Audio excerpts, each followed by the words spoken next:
చపలు కొడుతూ ప్రభుని మహింపరుస్తూ ప్రభుని కనపరుస్తూ సమయం దేవుని సేవకులుగా అప్పగిద్దాం. స్తోత్రం.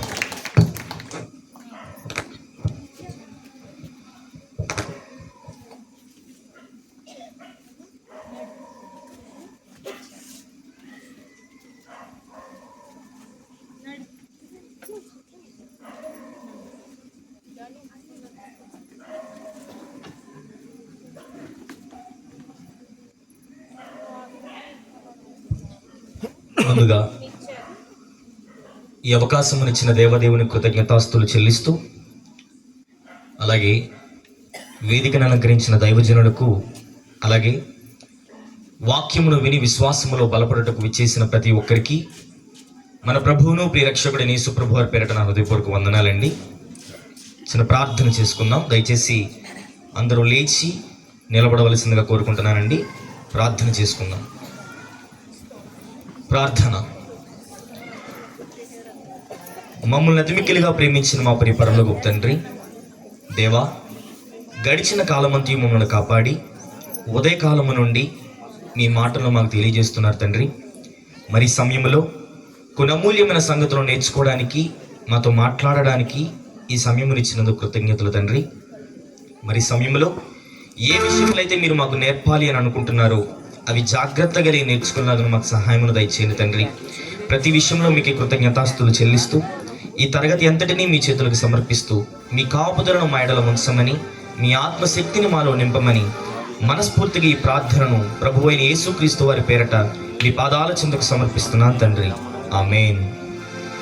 ఆమేన్. మరి ఒకసారి అందరికీ వందనాలండి. అందరికీ వందనాలండి. బాగున్నారా అందరూ? అందరూ బాగున్నారా? భోజనం చేశారా? భోజనం చేస్తే ఇదేనా సౌండ్? భోజనం చేశారా అందరూ? చేసామన్నదాన్ని గట్టిగా చెప్పండి. చేశారా? ఓకే, దేవునికి స్తోత్రం.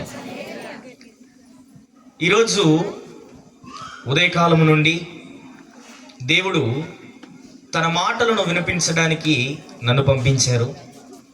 ఆ మాటలు వినడానికి మిమ్మల్ని ఇక్కడికి చేర్చారు. కాబట్టి ఇచ్చిన అవకాశాన్ని ఏం చేసుకోవాలి? మనం ఏం చేయాలి? సద్వినియోగపరుచుకోవాలి. ఎలా సద్వినియోగపరుచుకోవడం అంటే ఏంటి? బైబిల్ చేత పట్టుకొని తరగతిలో కూర్చుంటే సరిపోతుందా? అంతేనా? చెప్పరేంటి? సమయాన్ని సద్వినియోగపరుచుకుంటా అంటే వచ్చి సిద్ధపడి కుర్చీలలో కూర్చొని, స్త్రీలైతే ముసుగులు వేసుకొని, పురుషులైతే జాగ్రత్తగా ఉండి బైబిళ్లను చేత పట్టుకొని నన్నే చూస్తే సరిపోద్దా? మరేముండాలి? శ్రద్ధ కలిగి వినుట అంటే ఏంటి అంటే మీ మనస్సు నా మాటలపైన కాదు, దేవుని పైన ఉండాలి. దేనిపైన? మీ మనస్సు ఎవరిపైన ఉండాలి? మాట్లాడుతున్న నన్ను మీరు చూడకూడదు. నా ద్వారా మాట్లాడుతున్న దేవుణ్ణి మీరు చూడాలి. మాట్లాడుతున్న నన్ను మీరు గమనించకూడదు. నా ద్వారా తన స్వరాన్ని వినిపిస్తున్న దేవుని స్వరాన్ని మీరు వినాలి. ఈరోజు దేవుడు మనకిచ్చిన ఈ సమయంలో కొన్ని మాటలను పరిశీలన చేద్దాం. ఏం చేద్దాం? పరిశీలన చేద్దాం. పరిశీలన అంటే ఏంటంటే నేను చెప్పడం మీరు వినడం కాదు, నేను కలిసి చదవడం. నేను చెప్పేస్తూ ఉంటే, మీరు చదివేస్తూ ఉంటే, లేదా మీరు వింటూ ఉంటే, నేను చూస్తూ ఉంటే సరిపోయేది కాదు. ఇప్పుడు మనం ఏం చేయాలి అంటే నేను చెబుతూ ఉంటాను, మీరు వింటూ ఉంటారు అనే పద్ధతిలో ఉండకూడదు. నేను కలిసి పరిశీలన చేద్దాం. ముందుగా మిమ్మల్ని అందరినీ ఒక చిన్న ప్రశ్న అడుగుదాం అనుకుంటున్నాను. అడగమంటారా? అడగొచ్చా? పొద్దున్న ఉన్న వాళ్ళైతే అసలు ఎందుకు పిలిచాం ఏ గారిని, మమ్మల్ని ప్రశ్నలో చంపేస్తాను అన్నట్టు చూస్తున్నారు అందరూ పొద్దున్నుండి. అడగమంటారా ఒక ప్రశ్న?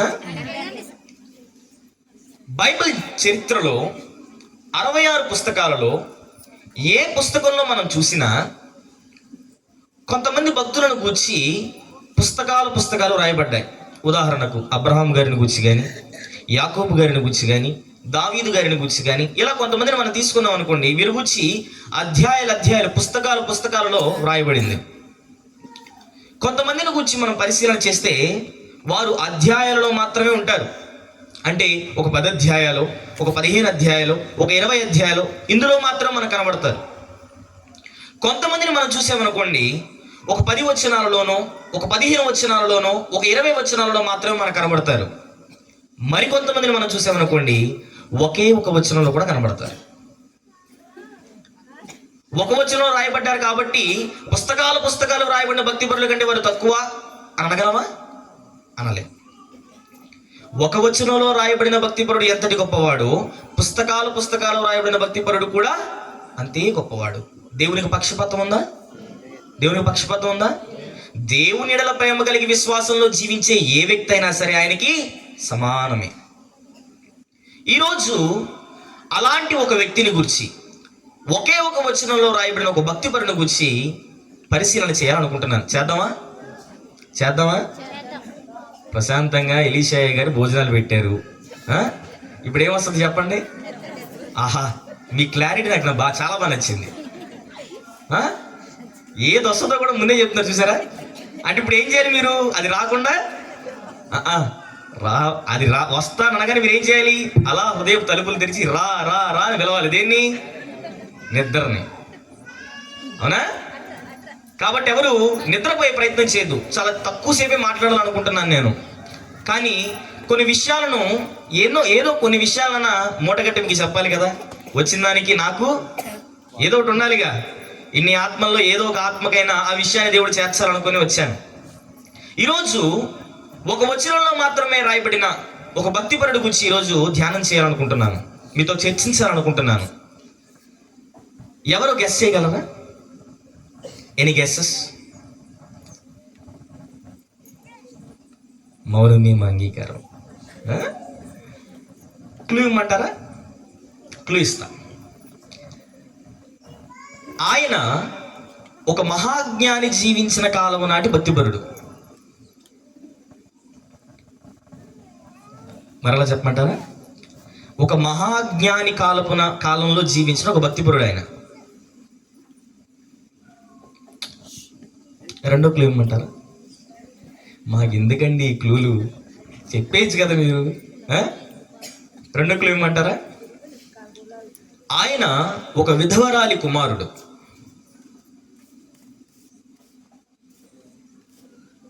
ఎవరు చెప్పండి? ఆయన ఒక విధవరాలి కుమారుడు. ఇంకా ఐడియా రాలేదా? సరే, నేనే చెప్పేస్తా. రాజుల మొదటి గ్రంథము 7వ అధ్యాయము. రాజుల మొదటి గ్రంథము 7వ అధ్యాయము 13వ వచనం. రాజైన సొలొమోను తూరు పట్టణములో నుండి ఎవరిని? అందరూ చెప్పాలి. ఎవరిని? పురుషులు మీరు మీ వైపు నుండి నాకు శబ్దం వినబట్ల. ఎవరిని? హీరామును ఏం చేశారంట?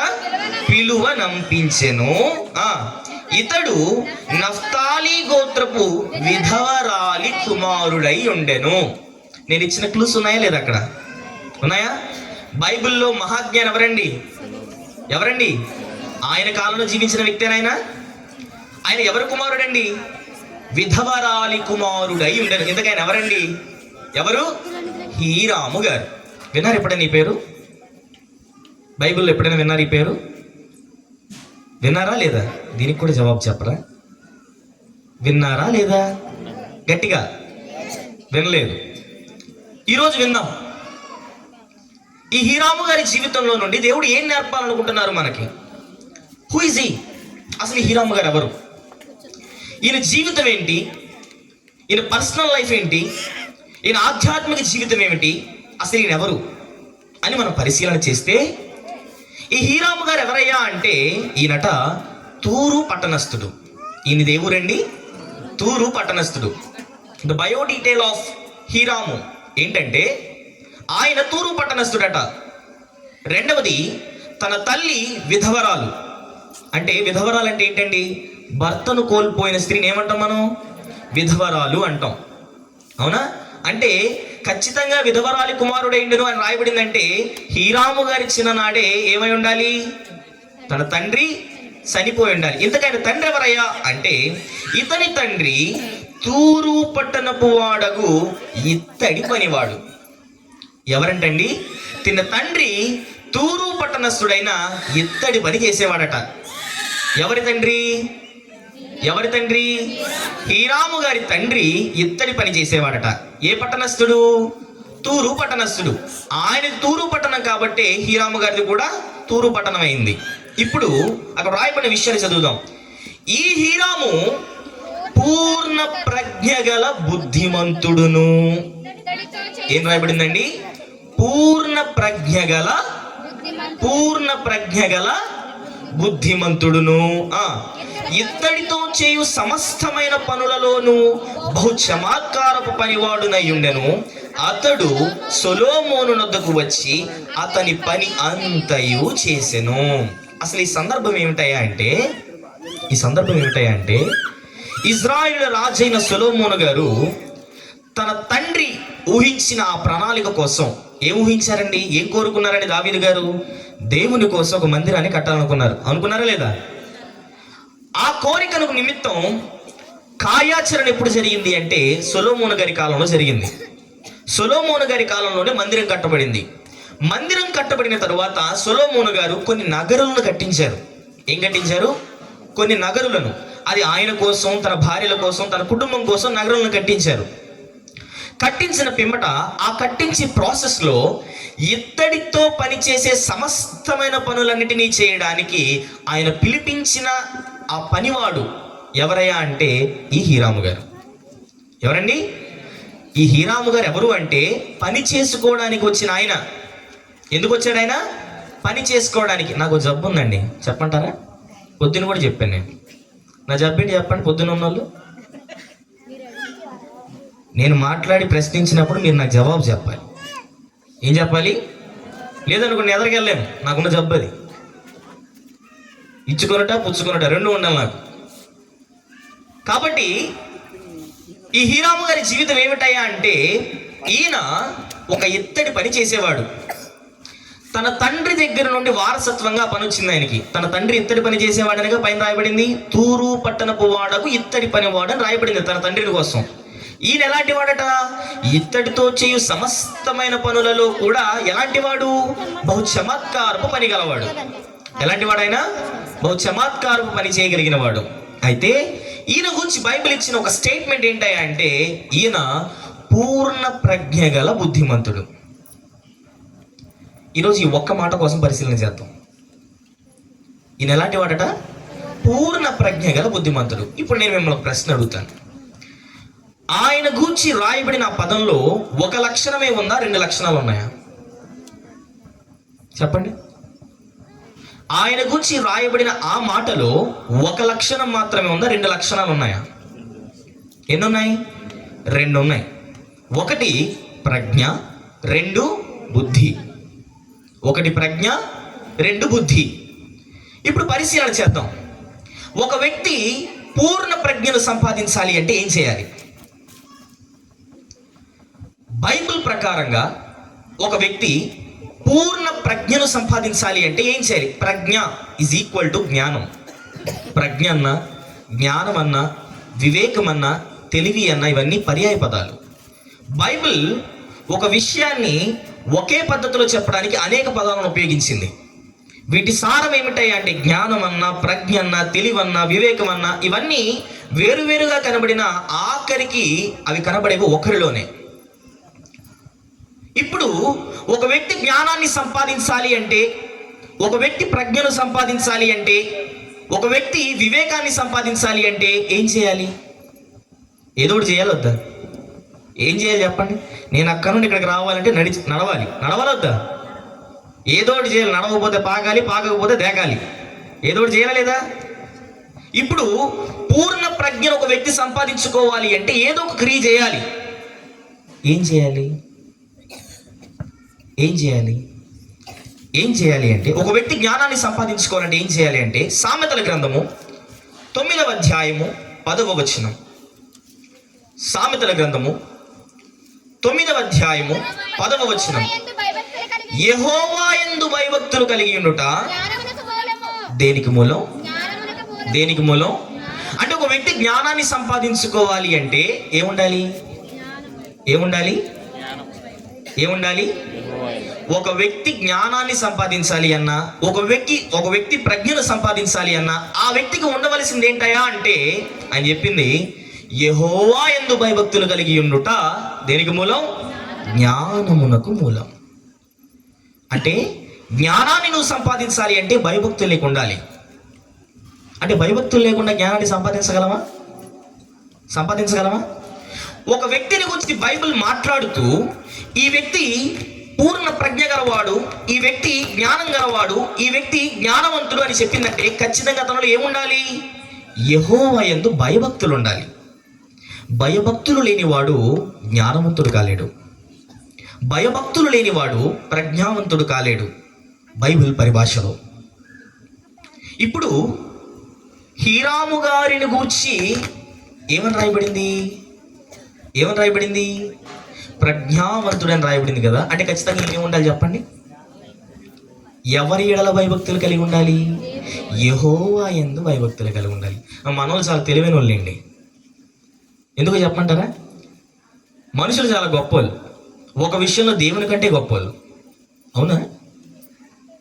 దేవుని కంటే ఏ విషయంలో మనిషి గొప్పడు చెప్పండి? ఏ విషయంలో చెప్పమంటారా? దేవుడు పాపం చేయలేడు, మనం చేయగలం, గర్వంగా చెప్పుకోవచ్చు. ఏమని? మనం దేవుని కంటే ఆ విషయంలో గొప్ప వాళ్ళం. సిగ్గుచేటు. దేవుడు మనల్ని పవిత్రులుగా ఉండమని కోరుకుంటే మనం మాత్రం ఏంటి? అబ్బెబ్బే. అప్పుడు యేసుక్రీస్తు వారి కాలంలో సోదరులు చెప్పారు కదా, ఏం కోరుకున్నారు? ఎవరిని కోరుకున్నారు? ఇప్పుడు మనం కూడా అంతే. ఇప్పుడు ఫర్ ఎగ్జాంపుల్ చెప్తున్నాను, అంటున్నా.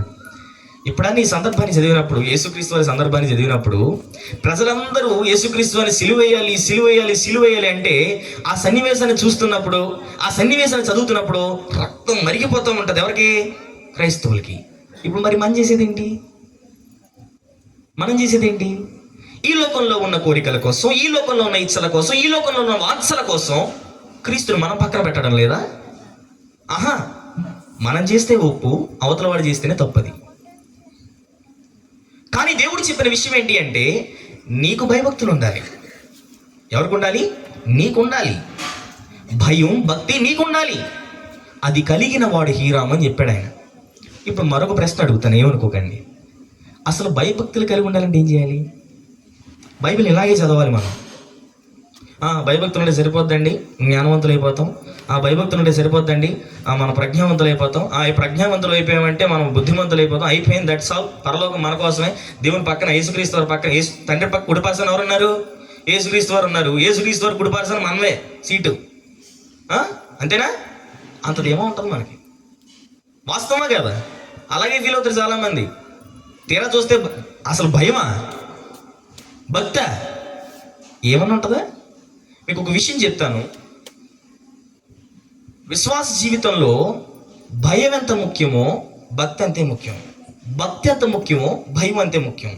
భయం లేకుండా భక్తి ఉన్న వ్యర్థమే, భక్తి లేకుండా భయం ఉన్న వ్యర్థమే. అందుకే ఎక్కడ రాయబడినా ఏమని రాయబడింది? భయభక్తులు, భయభక్తులు, భయభక్తులు అని రాయబడ్డాయి. ఎందుకు? ఆ రెండు విశ్వాస జీవితానికి స్తంభాలు లాంటివి.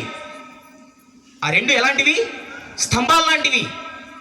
రెండు స్తంభాల మీద కట్టబడిన విశ్వాస గృహంలో ఒకటి లేకపోయినా ఆ గృహం నిలబడగలదా? నిలబడలేదు. అందుకే భయభక్తులు అనేవి ఉండాలని చెప్పారు ఆయన. అసలు ఇప్పుడు అడుగుతున్నాను, భయభక్తులు సంపాదించాలంటే ఏం చేయాలి? ఊరికే వచ్చేస్తుంది భయభక్తి? ఊరికే వచ్చేస్తుంది అది? మరి ఏం చేయాలి? భయభక్తులు ఒక వ్యక్తి సంపాదించుకోవాలంటే ఏం చేయాలి? సామెతల గ్రంథము, ఇదే సామెతల గ్రంథము 22వ అధ్యాయము 4వ వచనం, మహాజ్ఞాని అయిన సొలొమోను గారు రచించిన ఈ విషయాన్ని, యెహోవా యందు భయభక్తులు కలిగి ఉండుట వినయమునకు ప్రతిఫలము. ఈ మాటకు అర్థం చెప్పండి. భయభక్తులు కలిగి ఉంటే వినయం వస్తుందా? వినయాన్ని కలిగి ఉంటే భయభక్తులు వస్తాయా? నేను మరలా అడుగుతున్నాను. భయభక్తులు కలిగి ఉంటే వినయం వస్తుందా? వినయం కలిగి ఉంటే భయభక్తులు వస్తాయా? మళ్ళీ చదువుతామా? యెహోవా యందు భయభక్తులు కలిగి ఉండుట దేనికి ప్రతిఫలం? వినయమునకు ప్రతిఫలం. యెహోవా యందు భయభక్తులు కలిగి ఉంటే వినయం ప్రతిఫలంగా వస్తుందని రాయబడలేదు. యెహోవా యందు భయభక్తులు కలిగి ఉండుట వినయమునకు ప్రతిఫలం అని రాయబడింది. అంటే వినయం నీలో ఉంటే భయభక్తులు వస్తాయి. ఏముండాలి? వినయం ఉండాలి. బైబిల్ దగ్గర ఉన్నప్పుడు వినయం ఉండాలి. ఇష్టానుసారంగా జ్ఞానాన్ని చదివితే సంపాదించలేం. మన ఇష్టానుసారంగా భయం భక్తి కలిగి జీవిస్తే సంపాదించలేం. మన దృష్టిలో భయము భక్తి ఏంటంటే ప్రార్థన అనగానే కళ్ళు మూసుకోవడం, వాక్య ధ్యానం అనగానే బైబిల్ తెరవడం, ఇవి మన దృష్టిలో భయభక్తులు. ఎక్కడ ప్రార్థన ఉందనగానే అక్కడికి వెళ్ళడం, పాటలు అవకాశం ఇచ్చినప్పుడు పాడడం, ఇదేనా భయభక్తులు అంటే? భయభక్తులు అనేవి చర్యకు సంబంధించినవి కావు, దేవునితో నీకుండే సంబంధానికి సంబంధించినవి. అందుకే చెప్పారు అక్కడ, యెహోవా యందు భయభక్తులు కలిగి ఉంటే నువ్వు జ్ఞానాన్ని సంపాదించగలవు. భయభక్తులు నీకు రావాలి అంటే వినయం నీలో ఉండాలి. మరుందా? ఇది ప్రశ్నిస్తున్నాడు దేవుడు ఈరోజు మనల్ని ప్రశ్నిస్తున్నారు. నీలో వినయం ఉందా? వినయం ఎక్కడుందండి? మనకి వీరత్వం తప్ప. అవునా కదా? విర్రవీగుతాం దేవుని ముందు, విచ్చలవిడిగా ఉంటాం దేవుని ముందు. ఎన్ని అవకాశాలు ఇస్తాడండి దేవుడు మారడానికి. మారతామా? ఈరోజు హీరాము గారిని గురించి రాయబడిన మాట ఒకటే, పూర్ణ ప్రజ్ఞ గల బుద్ధిమంతుడు అని. అంతే. అలా చదువుకుంటూ వెళ్ళిపోయి ఏమైనా స్పెసిఫిక్ కనిపిస్తుందా? ఏమైనా స్పెషాలిటీ కనబడుతుంది ఆయనలో? ఏం కనిపించదు. ఒకసారి అక్కడ ఆగేమనుకోండి, అసలు ఆ మాట ఎందుకు రాయబడింది ఆయన కోసం అంటే, ఆయన పూర్ణ ప్రజ్ఞ గలవాడని రాయబడ్డానికి గల కారణం ఏమిటయ్యా అంటే ఆయనలో భయభక్తులు ఉన్నాయి. ఎవరి ఎడల? అపవాది ఎడల భయము భక్తి కాదు. అపవాది కూడా పూజ చేసే వాళ్ళు ఉన్నారండి. చేయరా? దేవుణ్ణి కాదని దేవుణ్ణి విడిచిపెట్టి లోకాన్ని నువ్వు ప్రేమిస్తున్నావంటే నువ్వు దేం చేస్తున్నట్టు? అపవాదిని పూజిస్తున్నట్టు. అదేగా చెప్పాడు ఆయన, ఎవరైనా ఇద్దరికి మాత్రమే దాసులుగా ఉండగలరు. దేనికి? అయితే సిరికి, ఇదంటే దేవునికి. అంటే దేవునికి దాసులుగా ఉండలేని వాడు దేనిని ఆటోమేటిక్గా కోరుకుంటున్నట్టు? సిరిని కోరుకుంటున్నట్టు, ఈ లోక కోరికలను కోరుకుంటున్నట్టు. అందుకే చెప్పాడు ఆయన, యెహోవా యందు భయభక్తులు కలిగి ఉండాలి. నువ్వు దేవుని ఎడల మాత్రమే భయభక్తులు కలిగి ఉండాలి. ఇప్పుడు హీరాము గారిని గురించి ఒక ప్రజ్ఞ గలవాడుగా రాయబడింది అంటే ఖచ్చితంగా ఆయన ఏముండాలి? భయభక్తులు ఉండాలి. భయభక్తులు ఆయనలో ఉన్నాయంటే ఖచ్చితంగా ఆయన ఏముండాలి? వినయం ఉండాలి. ఏముండాలి? వినయం ఉండాలి. అంటే ఒక వ్యక్తి ప్రజ్ఞావంతుడిగా కావాలి అంటే వినయం ముందు పునాదై ఉండాలి. అంటే ఒక స్పష్టమైన అర్థం చెప్పాలి అంటే, విశ్వాస జీవితానికి, దేవుణ్ణి స్వతంత్రించుకోవడానికి, పరలోకాన్ని సంపాదించుకోవడానికి పునాది వినయమై ఉండాలి. ఏమై ఉండాలి? పునాది వినయమై ఉండాలి. దానికి భయభక్తులు అనేవి స్తంభాలుగా ఉండాలి. ఏవి? భయభక్తులు అనేవి స్తంభాలుగా ఉండాలి. దానిపైన ఏం సంపాదించగలం మనం? జ్ఞానాన్ని సంపాదించగలం. ఇప్పుడు నేను మిమ్మల్ని ఒక మాట అడుగుతాను. నీలో వినయం ఉంది అనుకుందాం. ఉన్నా లేకపోయినా కాసేపు అనుకోవాలిగా. ఎవరైనా దొంగ అంటే ఒప్పుకుంటారా? ఇప్పుడు మీరు పాపులు ఎంతమంది అంటే చేతులు ఎత్తుతారా? ఏ నోటుకో కోటుకో మనసు ఒప్పుకోని వాళ్ళు ఎత్తుతారు. మనలో పవిత్రులు క్రైస్తవులు ఎవరైనా కానీ 100% ఎత్తేస్తాం. ఇప్పుడు మనలో వినయం ఉందనుకుందాం, భయభక్తులు ఉన్నాయి అనుకుందాం. ఇప్పుడు జ్ఞానం వచ్చేస్తుందా? నేను మళ్ళీ అడుగుతున్నా, ఏది చెబితే ఏం చేస్తారన్నట్టు చూస్తున్నారు అందరూ. ఏం మాట్లాడితే ఏదైతే ఏం తప్పు అవుతారో చూస్తారేంటి? ఏమండి, నేనేమి ఇన్వెస్టిగేషన్ ఆఫీసర్నే కాదు. ఇప్పుడు నేను అడుగుతున్న ప్రశ్న ఏంటంటే, నేను ముందే చెప్పాను, మనం పరిశీలన చేస్తున్నాం. ఏం చేస్తున్నాం? పరిశీలన చేస్తున్నాం. పరిశీలనలో ప్రశ్న జవాబులే ఉంటాయి. ఏముంటాయి? ప్రశ్న జవాబులే ఉంటాయి. ఇప్పుడు అడుగుతున్నా, మీకు వినయం ఉంది, వినయం వలన భయభక్తులు ఉన్నాయి, జ్ఞానం వచ్చేస్తుందా? వస్తుందా? రాదు. ఎందుకు చెప్తారు చెప్పండి మీరు? ఇప్పుడు మీరు అవునంటే నేను కాదంటాననేగా నేను ఇంత ధైర్యంగా చెప్తున్నానంటే. ఎలా చెప్పగలరు మీరు కాదని? బైబిల్లో ఉందేగా అది. అదేనా ఉంది. యెహోవా యందు భయభక్తులు కలిగి ఉండుట జ్ఞానమునకు మూలం ఉంది. అదేనా? అంటే భయభక్తులు కలిగి ఉంటే ఆటోమేటిక్గా మన జ్ఞానాన్ని సంపాదించుకోగలమనేగా. మరి కాదంటారేంటి మీరు? ఎంతసేపు చెప్పింది అదేగా నేను. ఏమండి నిద్రపోతున్నారా? ఏది నిద్రపోయాలి? అందరూ చేతులు ఎత్తండి ఒకసారి, ఎత్తండి ఒకసారి. స్పృహలోనే ఉన్నారైతే. ఏది నిద్ర లేని వాళ్ళు, నిద్రపోని వాళ్ళు చేతులు ఎత్తండి. ఏంటి ఏమండి మీరు నిద్రపోతున్నారా? లేదుగా. ఓకే, ఇప్పుడు ఇక్కడ రాయబడిన విషయం ఏంటి అంటే, మనలో వినయం ఉంటే, మనలో భయభక్తులు ఉంటే మన జ్ఞానాన్ని సంపాదించుకోగలం అంటే 100% కాదు. ఎందుకంటే అది ఒక మెట్టు మాత్రమే. మన జ్ఞానాన్ని సంపాదించుకోవడానికి అది ఒక మెట్టు మాత్రమే. అది 50% మాత్రమే. మరొక 50% ఏంటో తెలుసా? చూద్దాం ఒక మాట. మన ప్రజ్ఞను సంపాదించుకోవాలని చేయాల్సిన మరొక పని ఏంటో తెలుసా? నిర్గమాకాండము 35వ అధ్యాయము, నిర్గమాకాండము 35వ అధ్యాయము 30, 31, 32 అవన్నీ కలిసే ఉంటాయి. చదువుదాం. నిర్గమాకాండము 35వ అధ్యాయము 31. చదవండి. మరియు మోషే ఇజ్రాయేలీలతో ఇట్లా నేను, ఇక్కడ మోషే గారు ఇజ్రాయేలుతో చెప్తున్న సందర్భం ఇది. ఏంటి ఆ సందర్భం అంటే, యెహోవా ఊరు కుమారుడును హూరు మనుమడనైన బెసలేలును పేరు పెట్టి పిలిచి విచిత్రమైన పనులను కల్పించుటకును బంగారుతోను వెండితోను ఇత్తడితోను పని చేయుటకును రత్నములను సానబెట్టి పొదుగుటకును చెక్కుటకును విచిత్రమైన పనులన్నిటినీ చేయుటకును. ఇక్కడ సరిగ్గా చదవండి.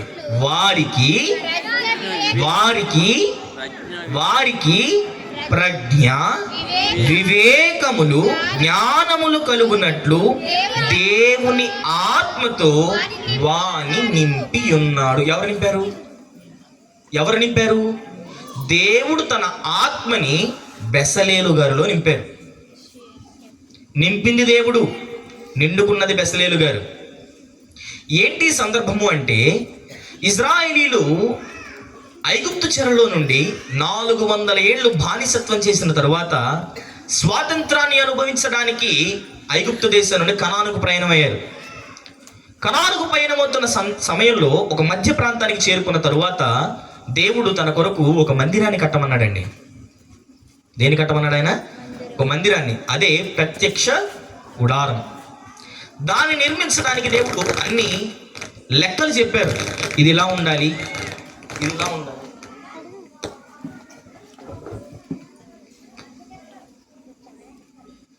ఇది ఇలా ఉండాలి, ఇది ఇలా ఉండాలి అని దేవుడు ఏం చేశారండి?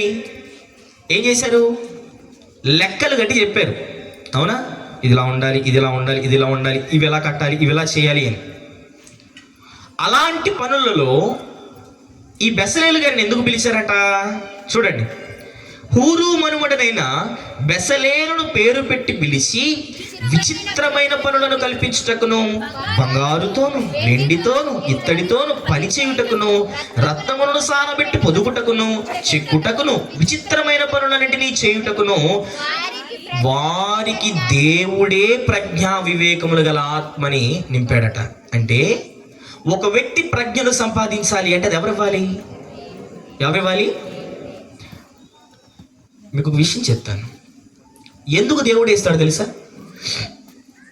మనలో అన్ని క్వాలిఫికేషన్స్ ఉన్నాయిగా, ఉన్నాయి లేదా? ఇప్పుడు మనలో వినయం ఉంది, భయభక్తులు ఉన్నాయి, దేవుని అలా శ్రద్ధ ఉంది. ఇన్నుంటే దేవుడు ఎందుకు ఇవ్వాలి? ఎందుకు చెప్తాను. మనిషి తనకు తాను సంపాదించుకోవడం మొదలు పెడితే గర్విస్తాడు. ఏం చేస్తాడు? గర్విస్తాడు. తన ఆధీనంలో లేని ఈ ఆయుష్ కోసమే గర్విస్తాడు. నా జీవితం నా ఇష్టం, మై లైఫ్ మై రూల్స్ అంటాడు. అలాంటిది పరలోకాన్ని స్వతంత్రించుకోవడానికి అవసరమైన జ్ఞానాన్ని మనిషి చేతిలో పెడితే ఊరుకుంటాడా? మనిషి ఊరుకుంటాడా?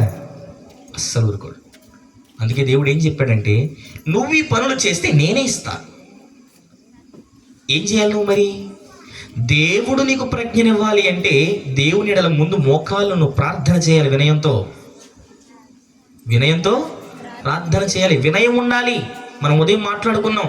దావీదు గారు ఎలా చేశారు ప్రార్థన?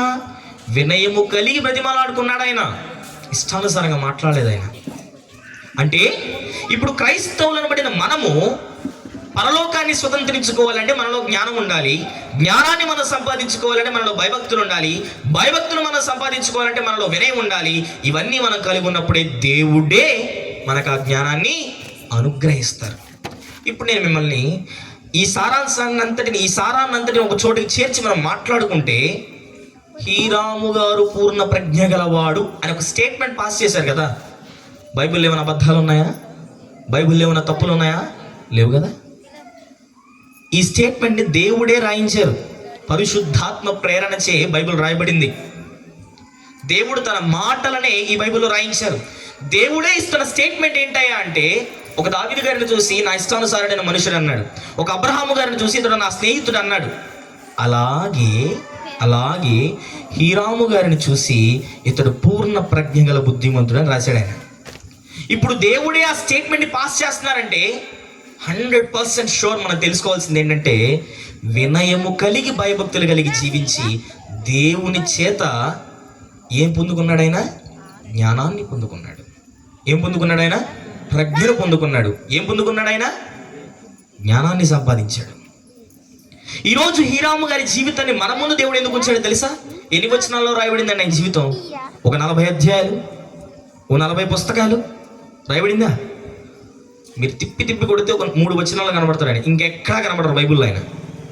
హీరాము గారు ఇక్కడ తప్ప ఇంకెక్కడా కనబడరు, మీకు ఎక్కడా కనబడరు.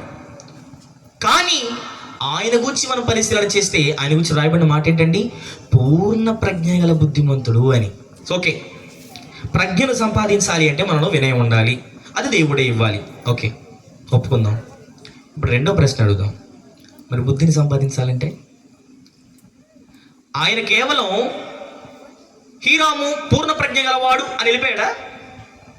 పూర్ణ ప్రజ్ఞ గల బుద్ధిమంతుడు అని రాయబడిందా? చూద్దాం. రాజుల మొదటి గ్రంథం, మళ్ళీ వద్దాం. రాజుల మొదటి గ్రంథము 7వ అధ్యాయము. రాజుల మొదటి గ్రంథము 7వ అధ్యాయము 13, 14 వచనాలు. 14 వచనం చదవండి. ఇతడు నఫ్తాలి గోత్రపు విధవరాలి కుమారుడై ఉండెను. ఇతని తండ్రి తూరు పట్టణపు వాడగు ఇత్తడి పనివాడు. హీరాము పూర్ణ ప్రజ్ఞ గలవాడు అని మాత్రం వదిలేశాడు ఆయన. పూర్ణ ప్రజ్ఞ గల బుద్ధిమంతుడును అని రాయబడింది. అని రాయబడింది. అంటే ఆయనలో ప్రజ్ఞ మాత్రమే కాదు, ఏముంది? బుద్ధి కూడా ఉంది. ఇప్పుడు ఒక మాట ఆలోచిద్దాం. ఒక వ్యక్తి బుద్ధిమంతుడు అని ఎలా పరిగణించగలం? అసలు బుద్ధిమంతుడికి ఉండే లక్షణాలు ఏంటి? బుద్ధిమంతుడు ఎలా ఉంటాడు? ఎలా ఉంటే బుద్ధిమంతుడిగా బైబిల్ పరిగణించింది? ఎవరిని బైబిల్ బుద్ధిమంతులు అంది? చూద్దామా. కీర్తనల గ్రంథము 53వ కీర్తన మొదటి చరణం. కీర్తనల గ్రంథము 53వ కీర్తన మొదటి చరణం. దేవుడు లేడని బుద్ధిహీనులు తమ హృదయములో అనుకొందురు. దేవుడు లేనని ఎవరు అనుకుంటారంటండి? బుద్ధిహీనులు తమ హృదయములో అనుకుందరు. అంటే దేవుడు ఉన్నాడని నమ్మేవాడు ఏమవుతాడు? దేవుడు లేడనేవాడు బుద్ధిహీనుడైతే, దేవుడు ఉన్నాడని నమ్మేవాడు ఏమవ్వాలి?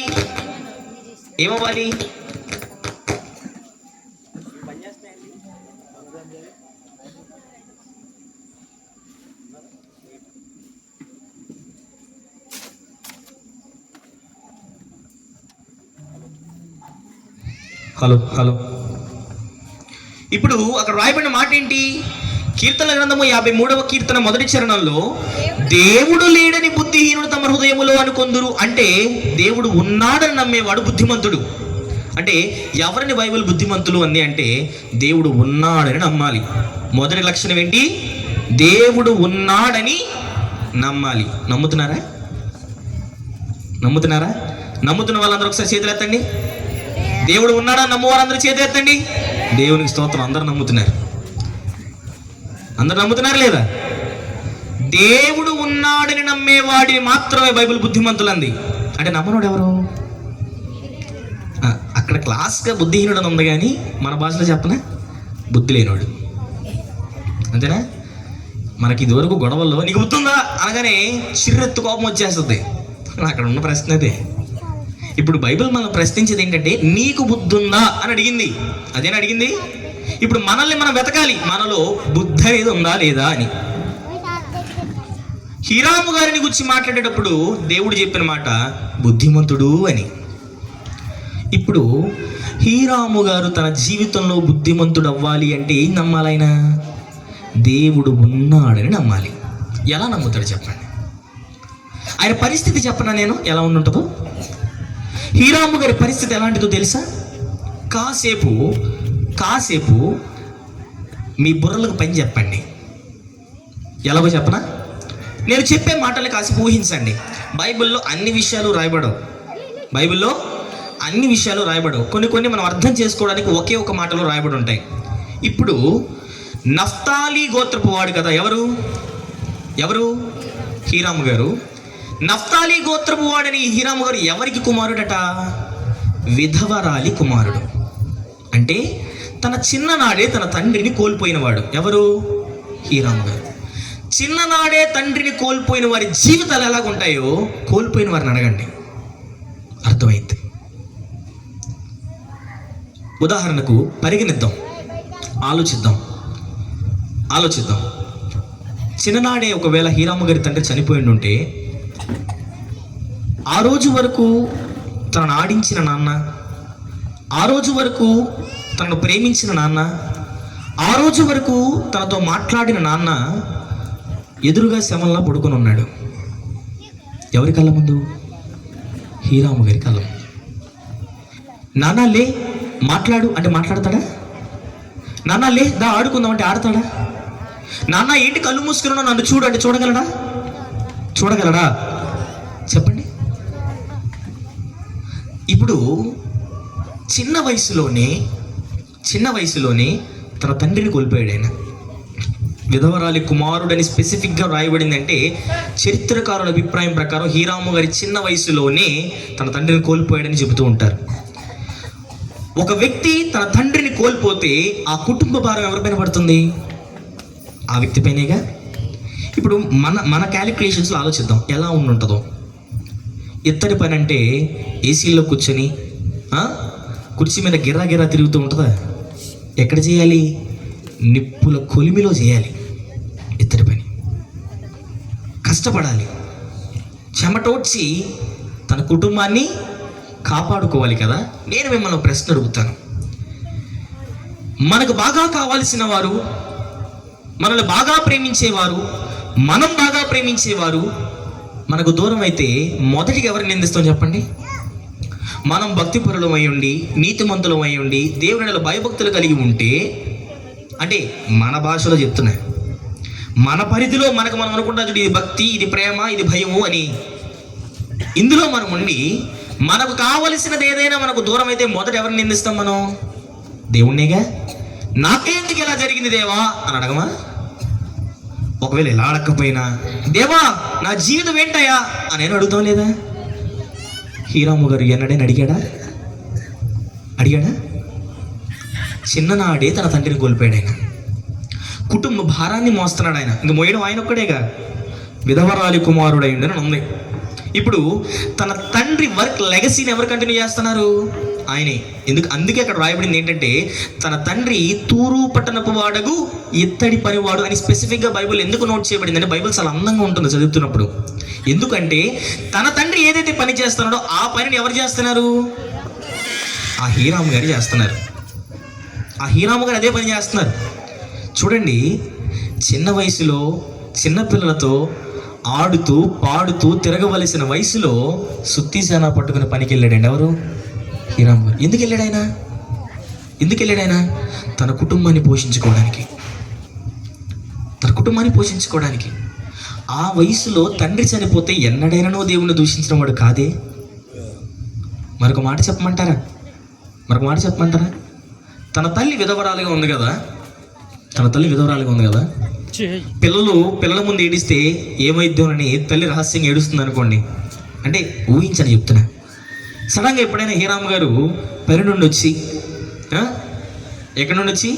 పని నుండి వచ్చి తన తల్లి ఏడుస్తూ ఉంటే ఎలా ఉంటుంది దాని పరిస్థితి?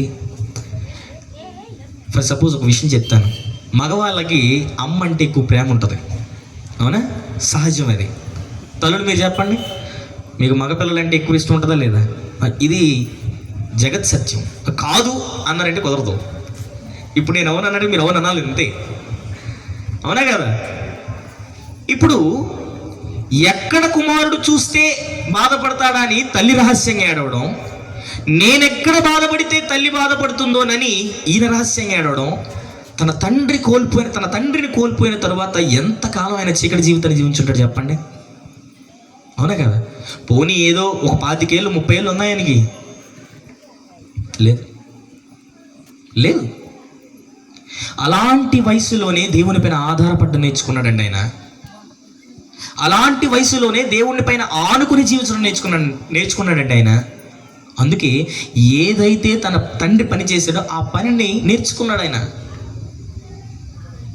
చిన్నపిల్లలు కష్టపడి పని చేసి చిన్నపిల్లల చేతులు కాయలు వేస్తే చూడగలమా? ఆ చేతులను తన తల్లికి చూపించినప్పుడు తన తల్లి ఎంత బాధపడి ఉంటుంది చెప్పండి? హీరాము గారి తల్లి ఆ చేతులు కాయలు కాయడానికి ఆయన ఎంత కష్టపడి ఉంటాడో. ఎందుకు? తన కుటుంబాన్ని పోషించుకోవాలి. తన తండ్రిని కోల్పోయాడు ఆయన, తన కుటుంబ భారాన్ని మోసాడు ఆయన. ఇంత చేసిన ఆయన ఎన్నడూ దేవుణ్ణి దూషించిన వాడు కాదు, దేవుడు ఉన్నాడని నమ్మినవాడు. అందుకే ఆయన కోసం బుద్ధిమంతుడు అని రాయబడింది. దేవుడు ఉన్నాడని నమ్మడం అంటే నోటితో నమ్మడం కాదండి. దేవుడు ఉన్నాడని నమ్మడం అంటే చేతితో చెప్పడం కాదండి. దేవుడు ఉన్నాడని నీ జీవితంతో చెప్పాలి. దేనితో చెప్పాలి? దేవునికి స్తోత్రం. మన దేనితో చెప్పాలి? జీవితం అనేది అర్థం లాంటిది. బైబిల్ అనేది దాని ముందు పెట్టామనుకోండి, బైబిల్ని అర్థంగా మలిచి మన జీవితాన్ని దాని ముందు పెట్టామనుకోండి, మనలోని మచ్చలు ఎక్కడ కనబడతాయి? మీ ముఖం మీద మచ్చ ఉందనుకోండి, ఎందులో చూసుకుంటారు వెళ్ళి? అవునా? అర్థంలోనే. మన జీవితంలో మచ్చలు ఉంటే దేనిలో చూడాలి? వెళ్ళి బైబిల్లో చూడాలి. జీవితం సరిగా మార్చాలి.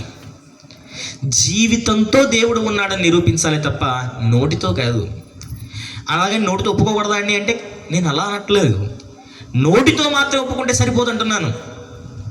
నోటితో ఒప్పుకున్నంత మాత్రాన దేవుడు ఉన్నాడన్నది సబబు కాదు. జీవితంతో దేవుడు ఉన్నాడని చెప్పాలి. అలా చెప్పినవాడు కాబట్టి ఆయన ఏమయ్యాడండి? బుద్ధిమంతుడయ్యాడు. ఇలాంటి బుద్ధి మీకుందా? ప్రశ్న అదే కదా? అదే కాదు, ప్రశ్నించుకోవాల్సిన బాధ్యత క్రైస్తవునికి ఉందా లేదా? ఇలాంటి బుద్ధి నీకుందా అని అడుగుతున్నాడు ఆయన. నేను కాదండి బాబు, నన్ను తిట్టారు. నేను కాదు అడిగేది, దేవుడు అడుగుతున్నాడు ఆ ప్రశ్న. ఇది మొదటి లక్షణం. బుద్ధిమంతుడు అవ్వడానికి ఇది మొదటి లక్షణం. ఇప్పుడు రెండోది చూద్దాం. ఆ రెండవ లక్షణం ఏమిటయ్యా అంటే యోబు గ్రంథము 5వ అధ్యాయము 2వ వచనం.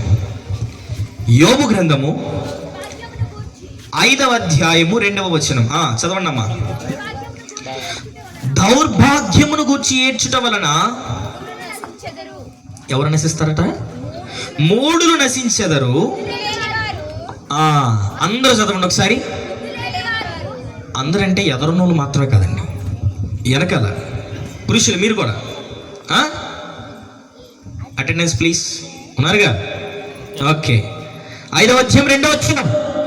దౌర్భాగ్యమును గురించి ఏడ్చుట వలన మూఢులు నశించెదరు, బుద్ధి లేని వారు. అంటే బుద్ధున్నోడికి ఏముండదు చెప్పండి? ఏముండదు?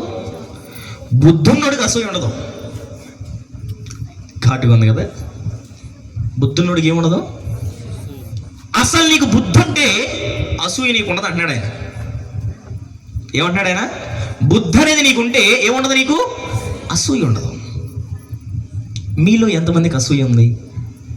నాకు చెప్పొద్దులేండి, దేవునికి చెప్పండి. అసూయ అంటే ఎలా ఉంటుంది తెలుసా? అసూయ అనే పదాన్ని వినడమే కానీ అసూయ అంటే ఎలా ఉంటుంది చెప్పనా? అసూయ కలిగిన వారు బైబిల్లో ఎవరైనా ఉన్నారా? బైబిల్లో ఒక సందర్భం నుండి చూద్దాం, బాగా అర్థమైంది అసూయ అంటే ఎలా ఉంటుందో. ఎవరండి అసూయ కలిగి జీవించిన వారు? చెప్పండి. అసూయ కలిగిన వారిగా మనకు బైబిల్ ఎవరు కనబడతారు? పెద్దలు చెప్తున్నారు. ఎవరండి? అందులో సౌలు గారు కనబడతారు మనకి. ఉదయమే కదా మనం మాట్లాడుకున్నాం. సౌలు గారికి కూడా అదే కదా ఉంది. ఒక సందర్భాన్ని చూద్దాం. అది కాకుండా ఆది కాండము 37వ అధ్యాయము, ఆది కాండము 37వ అధ్యాయము 11వ వచనం. అతని సహోదరులు ఎవరి సహోదరులు? మళ్ళీ చదవండి. అతని సహోదరులు అతని యందు అసూయ పడిరి. ఎవరి యందు అసూయ పడిరి? ఎవరు అంటే పైన మనం చదివామనుకోండి, 37వ అధ్యాయం 1వ వచనం. యాకోబు తన తండ్రి పరదేశవాసిగా ఉండిన కనాను దేశములో నివసించెను. యాకోబు వంశావళి ఇది అని ప్రారంభించారండి. అక్కడ నుండి యాకోబు గారి సంతతి అంతటినీ రాస్తున్నారు. రాస్తూ అక్కడ కొన్ని విషయాలు జరుగుతాయి. ఏంటంటే యోసేపు గారికి కొన్ని కళలు వస్తాయి. ఏమొస్తాయి? కొన్ని కళలు వస్తాయి. యోసేపు గారికి ఆ కళలు ఏంటయ్యా అంటే చూద్దాం. 5వ వచనం, 37వ అధ్యాయం 5వ వచనం. యోసేపు ఒక కల కని తన సహోదరుడితో అది తెలియచెప్పగా వారు అతని మీద మరి పగబట్టిరి. అతడు వారిని చూసి, నేను కనిన ఈ కలను మీరు దయచేసి వినుడి. ఏమండి, యోసేపు గారు ఎంత అమాయకుడో చూడండి. ఓ పక్క తన అన్నయ్యలను అసూయ పడుతున్నారు, పగపడుతున్నారని అర్థం అవుతుంది. ఇప్పుడు సపోజ్ ఏదన్నా ఇష్టం లేని మాట మనం చెప్తున్నాం అనుకోండి, అవతల వారి ముఖ కవలికలు మనకు అర్థమవుతాయి. అవునా కదా? ముఖ లక్షణమే వారి మనసు తెలుపుతుందని చెప్పాడు ఒక శాస్త్రవేత్త. Face is the index of feelings అని. ఇప్పుడు తన అన్నల ముఖాన్ని చూస్తున్నప్పుడు ఆయన అర్థం అవ్వాలి యోసేపు గారికి. అవునా కదా? అర్థం అవ్వాలి వద్దా? అర్థం అవ్వాలి. లేదు, ఆయన మనసు ఆ స్థితిలో లేదు. ఇప్పుడు ఆయన ఎలాంటి స్థితిలో ఉన్నాడంటే, నాకు కల వచ్చింది, నా అన్నలతో నేను పంచుకోవాలి. నాకంటూ ఉన్నది ఎవరు? అన్నలేగా. తండ్రి చూస్తే ముసలివాడు, అవునా కదా, వృద్ధాప్యంలో ఉన్నవాడు. తమ్ముడు చూస్తే తనకంటే చాలా చిన్నవాడు. తల్లి చనిపోయింది. ఇలాంటి సమయంలో తనకంటూ ఉన్నది ఎవరు? అన్నలేగా. వెళ్ళి కళ చెప్తుంటే వినొచ్చు కదండి పెద్దోళ్ళు. వినొచ్చా లేదా? విన్నారా? వినలా. ఆ కళలేంటో కూడా మనకు తెలుసు కాబట్టి చదివించడం లేదు. నేను కళ కంటే పగపట్టాలా? కళ కంటే అసూయ పడాలా? ఏమండి, ఆ అసూయ ఎంత దారికి తీసింది తెలుసా? అన్నలందరూ ఆయన అమ్మేయాల్సి వచ్చిందండి. ఆయన దేవునిపైన ఆధారపడ్డాడు కాబట్టి ఆయన జీవితం ఒక వెలుగు వెలిగింది. కానీ అలాంటి శ్రమలను అనుభవించడానికి మాత్రం కారణం ఎవరండి? అన్నలు కదా? అన్నలు అసూయ కాదా? అవునా కదా? అందరూ అన్నీ చూస్తున్నారా? ఎక్కడున్నారండి? అన్నలేగా దానికి కారణం. అసూయ కారణం అన్నలేగా. తన శ్రమలకు కారణం అన్నలేగా. వారు అసూయ పడటం వల్లనే కదా ఆయనకి ఇబ్బంది కలిగింది. అసూయ అవతలి వారి ప్రాణాన్ని తీయడానికి కూడా వెనకాడదు. అలాంటి అసూయ ఒకవేళ నీవు కలిగి ఉంటే నువ్వు బుద్ధి లేనివాడివి అని చెప్తుంది బైబిల్. అంటే ఇలాంటి అసూయ ఎవరిలో లేదు? మనం ఎవరి గురించి ఆలోచిస్తున్నాం? మీరు ఏ లక్షణాన్ని చదివినా ఈరోజు కళ్ళు మూసినా తెలిసిన ఎవరు కనబడాలి మీకు? హీరామ్ గారే కనబడాలి. రాత్రి మీ కళ్ళలో కూడా హీరామ్ గారు రావాలి. ముందే చెప్తున్నాను. వేరే కళ్ళలో ఎవరు వచ్చినా ఒప్పుకున్నాను, నేను కూడా రాకూడదు. ఎవరు రావాలి మీకు? హీరాము గారే రావాలి. హీరాము గారికి బుద్ధిమంతుడు అనే ఆ బిరుదును ఆయన సంపాదించుకున్నాడు అంటే ఖచ్చితంగా ఆయన ఎలాంటి వాడు అయి ఉండాలి అంటే, దేవుడు ఉన్నాడని నమ్మిన వాడు మాత్రమే కాదండి, అసూయ లేనివాడు. అసూయ లేదు అంటే ఖచ్చితంగా ఏది కలిగి జీవించిన వాడు? ప్రేమను కలిగి జీవించిన వాడు. ధర్మశాస్త్రం అంతటిని ఒక చోటకు చేర్చి ఏదైనా తీగ ఏదైనా ఉందంటే అదేంటిది? ప్రేమ. అంటే బుద్ధి ఉన్నవాడు ప్రేమిస్తాడు, శత్రువుని సైతం ప్రేమిస్తాడు. అదే కదా యేసుక్రీస్తు వారు తన జీవితంలో మనకు మాదిరి చూపించింది. అదే కదని మనకు మాదిరి చూపించింది యేసుక్రీస్తు వారు. బైబిల్లో ఉన్న ప్రతి భక్తిపరుడు మనకు చూపించిన మాదిరి అది. ఏంటా మాదిరి?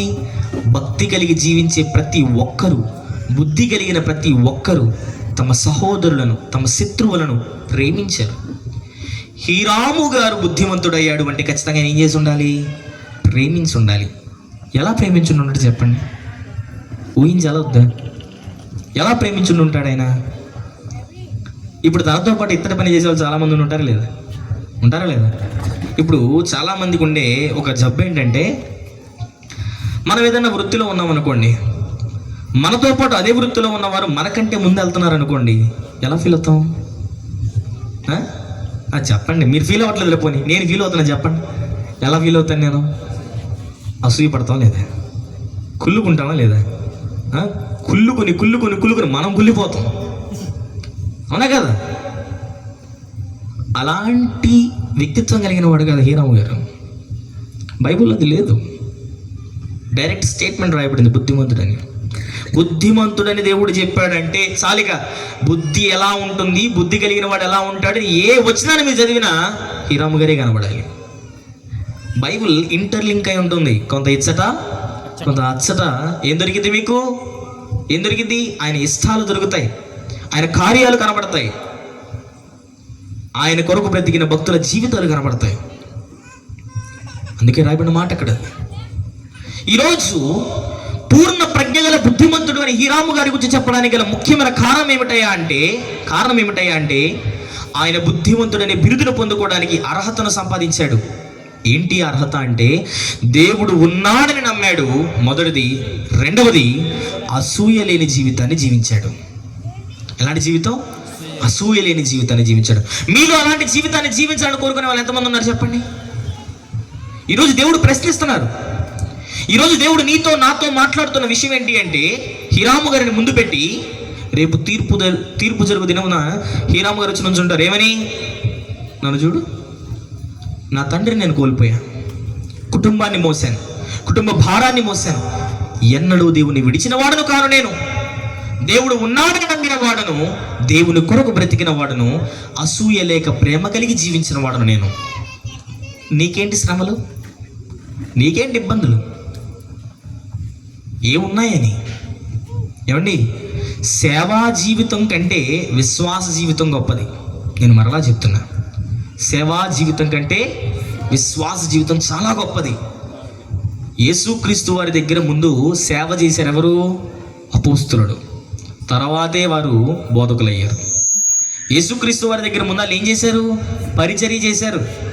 యేసుక్రీస్తు వారు కాళ్ళు కడుక్కోవాలంటే నీళ్లు తెచ్చి ఇచ్చారు. యేసుక్రీస్తు వారికి ఆకలి అయితే ఆహారం తీసుకొచ్చేవారు. అలాగే చేసేవారు. ఆయన వారికి అలాగే చేశారు, వారు ఆయనకి అలాగే చేశారు.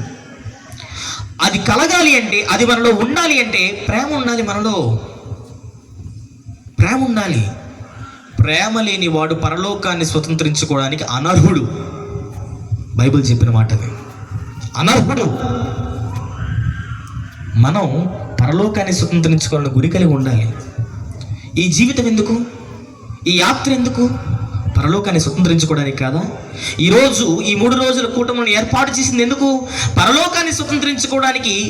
బైబిల్ వేదవాక్యులను నేర్చుకొని ఆ పందెపు రంగం ముందు పరిగెత్తాలనేగా ఇక్కడ మనందరం చేరింది. అవునా కదా? అవునా కదా? కానీ పరలోకాన్ని స్వతంత్రించుకోవాలన్న ఆశ అందరికీ ఉంటుంది కానీ పరలోకాన్ని స్వతంత్రించుకోవడానికి అవసరమైన క్రియలు మాత్రం మనం చేయం. మీకు ఒక విషయం చెప్పమంటారా? మనం ఎలా ఆలోచిస్తామంటే, మనకు అనుకూలంగా బైబిల్ని మార్చుకుంటాం. అదే భక్తి అనుకోవడానికి. మీకు చిన్న సందర్భం చెప్తా. నేను ఒక ప్రాంతానికి వాక్యం చెప్పడానికి వెళ్ళాను. వాక్యం చెప్పడానికి వెళ్తే అక్కడ 40 ఏళ్ల నుండి స్వార్థ పరిచర్య చేస్తున్న ఒక దైవజనులు వాక్యం చెప్పడానికి నన్ను పిలిచారు.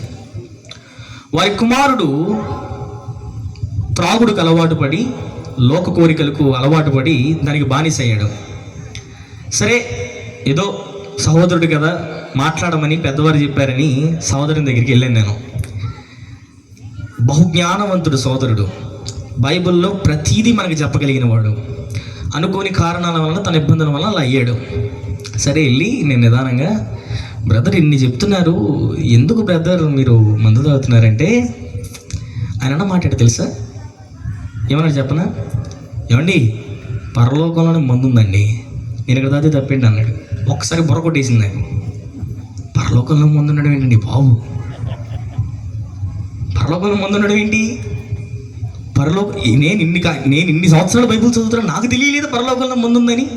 చెప్పండి అంటే డీప్గా బ్రెత్ తీసుకొని, ఏమండి యేసుక్రీస్తు వారు ప్రార్థన చేసినప్పుడు ఏమని ప్రార్థన చేశారని శిష్యులకు నేర్పింది అన్నాడు. పరలోకమందున్న మా తండ్రి అన్నాడండి. అలా చదవకూడదు, పరలోకమందున్న మా తండ్రి అన్నాడండి. ఓరి బాబు, పరలోకమందు, పరలోకంలో ఏముందట? పరలోకమందున్న, పరలోకంలో ఏముంది? మందు ఉంది. అందుకే ఇక్కడ కాదు, తప్పేంటి? ఇలా బైబిల్ని మనకు అనుకూలంగా మార్చుకునే వాళ్ళు లేకపోలేదు. నేను ఎందుకు ఈ మాట చెప్పానంటే, బైబిల్ని ఇష్టానుసారంగా మార్చేసుకోవడానికి లేదు, మన అలవాట్ల నిమిత్తమే దాన్ని మార్చుకోవడానికి లేదు, మన అవసరాల నిమిత్తమై దాన్ని మార్చేసుకోవడానికి లేదు. సున్నా అయినను పొల్లైనను తీయకూడదు, కలపకూడదు. బైబిల్ అలాంటి పవిత్రమైనది. అందుకే చెప్పాను.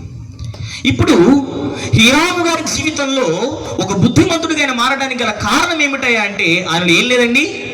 అసూయ లేదు. ఏం లేదు? అసూయ లేదు. ఇప్పుడు ఆలోచిద్దాం, మనలో అసూయ లేదు. ఏం లేదు? ఉందా? లేదని చెప్పండి ఒకసారి అందరు గట్టిగా. అసూయ లేని వారు ఒకసారి చేతులు ఎత్తండి గట్టిగా. అసూయ మాలో లేదు. అయ్యి బాబే, నేను ఇంత గట్టిగా చెప్తున్నా సరే ఎవరు చెప్పట్లేదండి. మీరందరూ రహస్యంగా ఎక్కడో చోట అసూయ పడుతున్నారనమాట. అవునా? మనలో అసూయ లేదు అనుకుందాంలేండి. ఇందాక మనం అనుకునే ప్రాసెస్లో ఉన్నాగా, అనుకోవడమేగా, పోయేదేముంది? అనుకుందాం. ఏం లేదు మనకి? అసూయ లేదు. నెక్స్ట్ ఏం లేదు? ఇప్పుడు మనకి దేవుడు ఉన్నాడన్న పూర్తి నమ్మకం మనకు ఉంది. మనం బుద్ధిమంతులు అయిపోతామా? ఎక్కడ ఇది చెప్తే, నేను ప్రశ్న అడిగితే దానికి ఆపోజిట్ ఆన్సర్ చెప్తే పని అయిపోద్ది అంటున్నారు అందరూ. ఇప్పుడు మనకి ఏముంది? దేవుడు అంటే భయం ఉంది, దేవుడు ఉన్నాడన్న నమ్మకం ఉంది. అసూయ మనలో లేదు, ప్రేమ కలిగి జీవిస్తున్నాం. మనం బుద్ధిమంతులు అయిపోతామా? మరి సరిపోనప్పుడు ఏం చేయాలి? ఒక సందర్భాన్ని చూద్దాం వద్దా? చూద్దామన్న వాళ్ళు ఎంతమంది? నిద్రపోదాం అన్న వాళ్ళు ఎంతమంది? వదిలేస్తానండి. మీరు అలా కళ్ళు ఇబ్బంది పడి ఇలా అంటుంటే నేనే చూడలేకపోతున్నాను.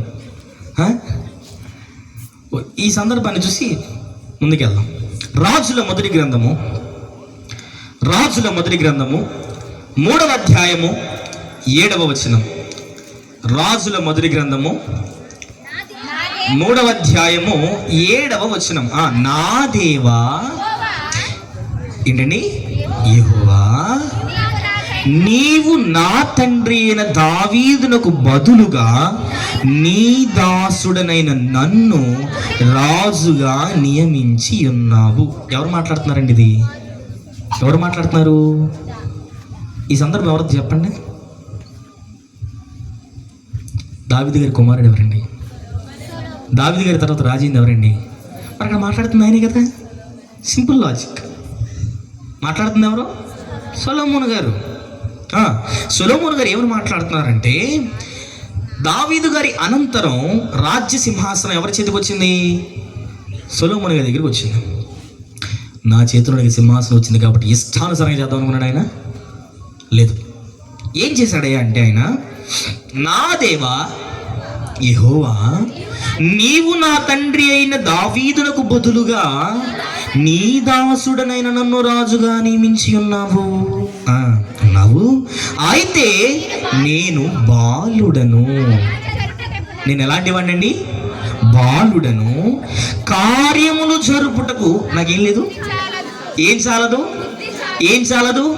దేనికోసమైతే మనం వెతుకుతున్నామో దాని గురించి సొలొమోను గారు దేవుడితో మాట్లాడుతున్నారు. అవునా?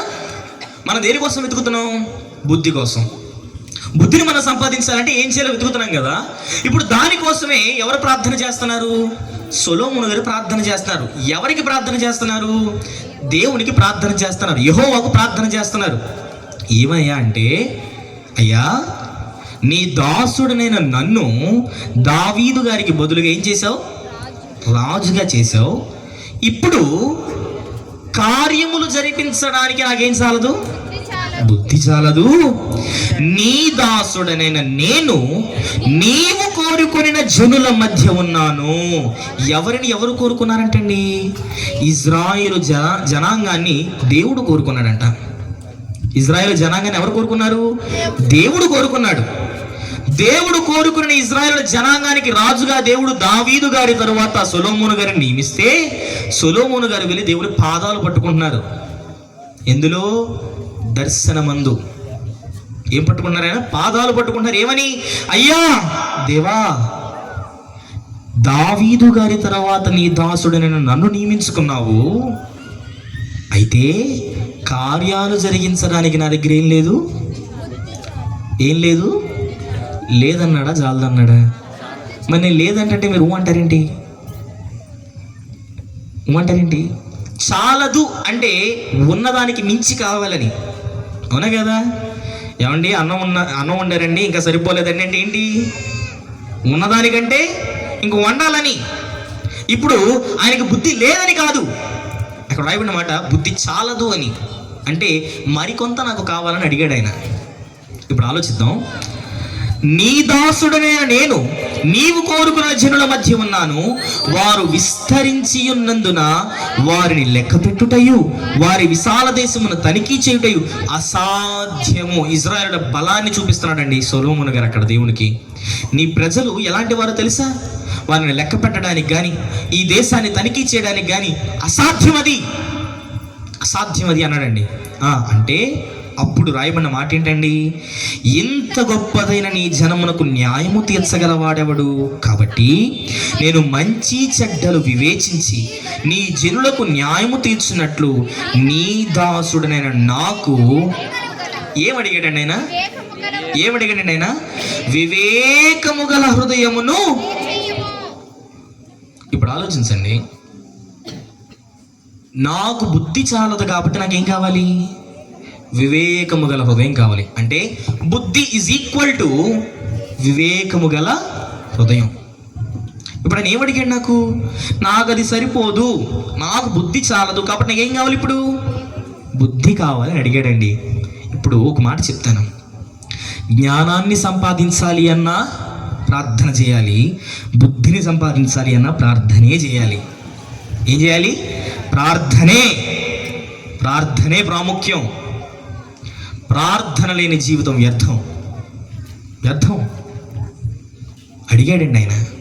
ఇప్పుడు ఉదాహరణకు చెప్తున్నా, ఇదే సందర్భాన్ని హీరాము గారి దగ్గర పెట్టి చదవండి. ఇదే సందర్భాన్ని ఇలాగే హీరాము గారి దగ్గర పెట్టి చదవండి. ఎందుకు చదవమన్నాను కూడా చెప్తాను, వినండి. నేను చదివి వినిపిస్తాను, దాన్ని ఆలోచించండి. ఇప్పుడు హీరాము గారు తన తండ్రి తరువాత ఇత్తడి పని చేయడానికి వచ్చాడా లేదా? దావీదు గారి తర్వాత సొలొమోను గారు ఎలాగైతే రాజ్యానికి వచ్చారో హీరాము గారు కూడా తన తండ్రి తర్వాత ఆ ఇత్తడి పని చేయడానికి వచ్చాడు. ఇప్పుడు ఎలా మాట్లాడుకుంటాడు దేవునితో ఆయన? ఆలోచించాలొద్దా? ప్రార్థన లేని జీవితం వ్యర్థమైనప్పుడు, ప్రార్థన లేనివాడు బుద్ధిని సంపాదించుకోలేనప్పుడు ఈయన బుద్ధిమంతుడని రాయబడిందంటే ఈయన కూడా ఏం చేసి ఉండాలి? ప్రార్థన చేసి ఉండాలి. ఎలా చేసి ఉంటాడు ఆయన ప్రార్థన? ఎలాగంటే ఇప్పుడు చదువుదాం. నా దేవా యెహోవా, నీవు నా తండ్రి అయిన తూరు పట్టణపు వాడకు ఇత్తడి పనివాడు తర్వాత నీ దాసుడనైన నన్ను ఏ పని చేయడానికి నియమించుకున్నావు?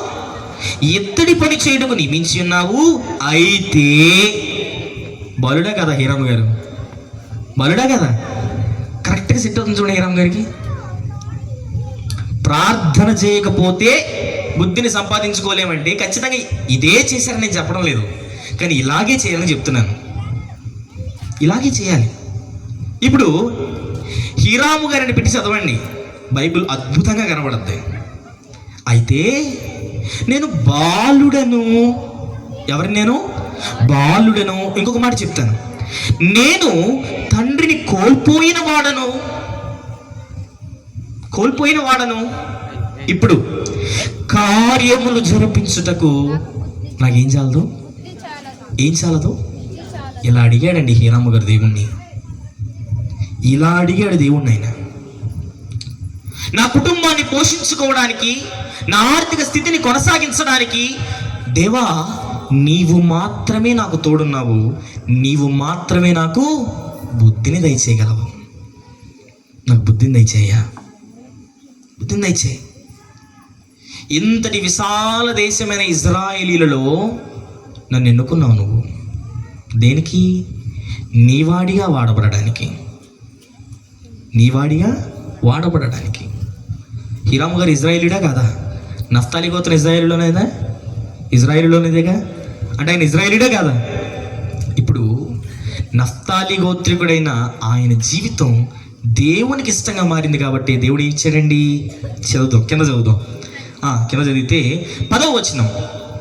సొలొమోను చేసిన ఈ మనవి ప్రభువునకు అనుకూలమాయను గనుక దేవుడు అతనికి ఇలాగు సెలవిచ్చెను, దీర్ఘాయువునైనను ఐశ్వర్యమునైనను నీ శత్రువుల ప్రాణమునైనను అడుగక న్యాయమును అనుగ్రహించుటకు వివేకమును అనుగ్రహించమని నీవడిగితివి. ఇవన్నీ అడగడానికి హీరాము గారికి అవకాశం ఉందా లేదా? అదేంటండి హీరాము గారు ఎందుకు అడగాలి? దేవుడు ప్రత్యక్షం అవ్వలేదు అనొచ్చేమో మీరు. దేవుడు ప్రత్యక్షమైతేనే మీరు ప్రార్థన చేస్తున్నారా? దేవుడు మీ కళ్ళ ముందు కనబడితేనే మీరు ప్రార్థన చేస్తున్నారా? చెప్పండి. కాదుగా. దేవుడు ఉన్నాడే నమ్మేగా మనందరం చేసేది ప్రార్థన. దేవుడు మనల్ని చూస్తున్నాడన్న నమ్మకంతోనేగా మనం చేసేది ప్రార్థన. అంటే ఇప్పుడు ఖచ్చితంగా ఏం చేసి ఉండాలి హీరాము గారు అంటే, నా తండ్రిని కోల్పోయాను కాబట్టి నాకు 2 ఎకరాల పొలం అడిగాడా? దున్నుకోవడానికి ట్రాక్టర్ అడిగాడండి ఆయన? లేదా నా తండ్రి ఎత్తడి పనివాడండి, అలాంటి పని చేయడానికి పెద్ద పెద్ద క్వారీలు కట్టడానికి లేకపోతే పెద్ద పెద్ద ఫ్యాక్టరీలు కట్టడానికి నాకు సాయం దయచేదేవా అని అడిగాడా?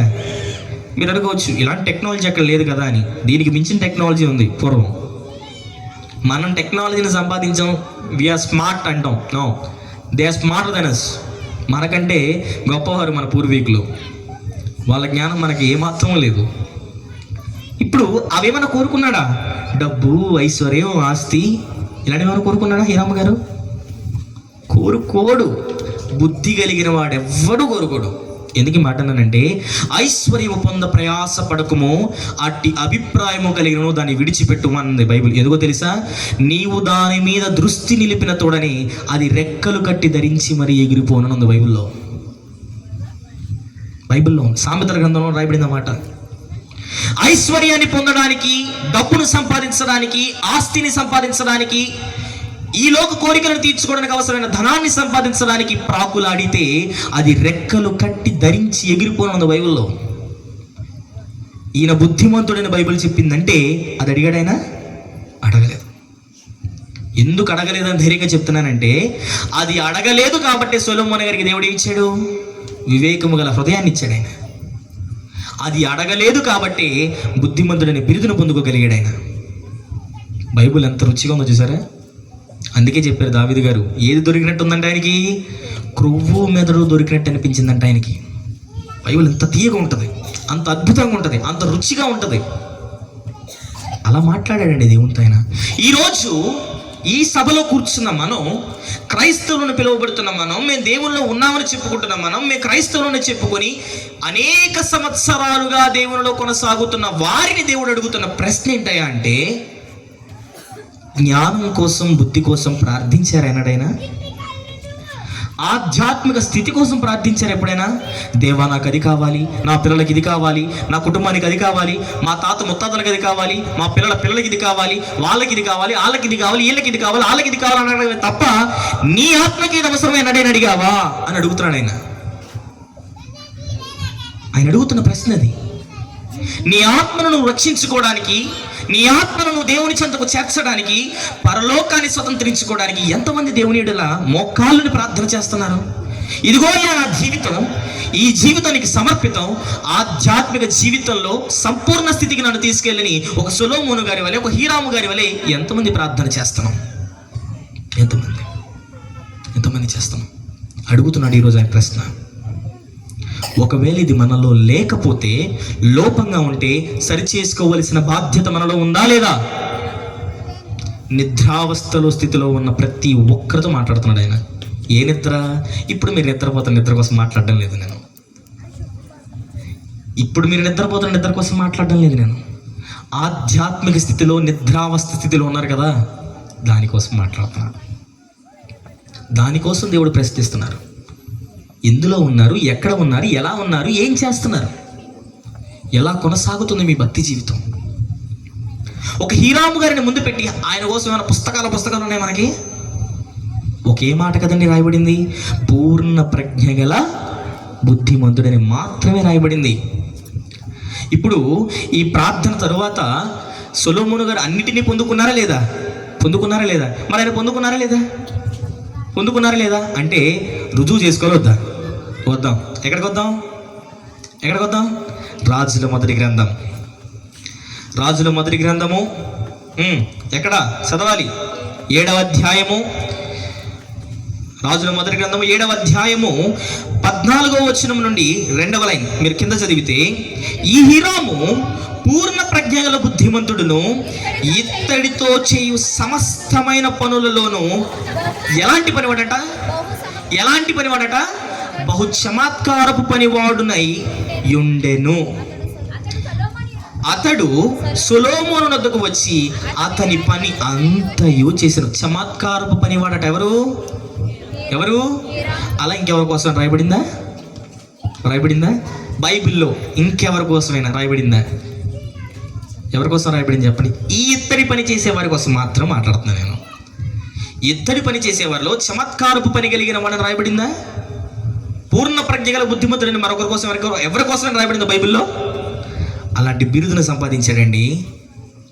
సంపాదించాడు. ఆ బిరుదును ఆయన పొందుకునేటప్పుడు ఎలా మాట్లాడి ఉంటాడు తెలుసా దేవుడు? 3వ అధ్యాయంలో చదివాం కదా మనం. ఎలా మాట్లాడి ఉంటాడు దేవుడు అంటే 3వ అధ్యాయం 12వ వచనం, నీవు ఇలాగూ అడిగినందున. ఇప్పుడు సొలొమోను గారితో మాట్లాడుతున్నట్టు ఊహించబడుతుంది. ఎవరితో మాట్లాడుతున్నారు ఆయన? ఎవరితో? నేనేం లేని చెప్పట్లేదండి. ప్రార్థన చేస్తే కార్యం ఎలా జరుగుతుందో మనం ఆలోచిస్తే ఎలా ఉంటుందని చెప్తున్నాను. ఇప్పుడు ఎలా మాట్లాడి ఉంటారు దేవుడు హీరమ్మ గారితో? ఇదిగో, నీవు ఇలా అడిగినందున నీ మనవి ఆలకించుచున్నాను, బుద్ధి వివేకములు గల హృదయంలో నీకిచ్చుచున్నాను. పూర్వీకులలో నీ వంటి వాడొకడును లేడు, ఇక మీదట నీ వంటి వాడొకడును ఉండడు. పూర్వీకులలో పూర్ణ ప్రజ్ఞ గల బుద్ధిమంతుడైన ఎవరి కోసం రాయబడిందా? తర్వాత తరంలో ఎవరి కోసమైనా పూర్ణ ప్రజ్ఞ గల బుద్ధిమంతుడని రాయబడిందా? పూర్వీకులలో అతని వంటివాడు, హీరాము వంటి వారు ఎవరైనా ఉన్నారా? లేరు. బైబిల్లో ఆ ఒక్క చోటే రాయబడింది మనకి, పూర్ణ ప్రజ్ఞ గల బుద్ధిమంతుడని. ఇది కాదా దేవుడు మన జీవితాలలో చేసే కార్యం? నాకెవరూ లేరు, నాకంటూ ఏదీ లేదు, నాకున్న సమస్యలు ఇవి, నా కష్టాలు ఇవి, నా బాధలు ఇవి అని నీ సమస్యల చుట్టే నువ్వు తిరిగితే సర్వలోకమునకు అధిపతి అయిన దేవుని చెందకి ఎప్పుడు చేరతాం? ఏమండి, క్రైస్తవ జీవితంలో మనం ముఖ్యంగా తెలుసుకోవాల్సిన విషయం ఏంటి తెలుసా? కష్టాలు వచ్చినప్పుడు దేవుణ్ణి ఎదిరించడం మనకు తెలుసు, కానీ కష్టాలలో దేవుని పైన ఆధారపడడం తెలియదు. కష్టాలలో దేవుణ్ణి ఎంతమంది ఆశ్రయిస్తాం? ఎంతమంది దేవుని పైన ఆనుకుంటాం? అది రాదు కాబట్టి మన జీవితంలో కార్యాలు కనపడవు. ఏమండి, ఎక్కడో కూలి పని చేసుకునేవాడండి. ఉదాహరణకి రోజుకు 500 మన భాషలో చెప్తున్నా, 500 300 పని చేసుకునే వ్యక్తి ఎక్కడికి వెళ్ళాడు? రాజు ఎదుటికి వెళ్ళాడు. తన పనిలో నిపుణత గల వారిని చూచితిరా? అతడు ఎక్కడ ఉంటాడండి? అతడు రాజుల ఎదుటనే నిలుచునని బైబిల్లో రాయబడింది.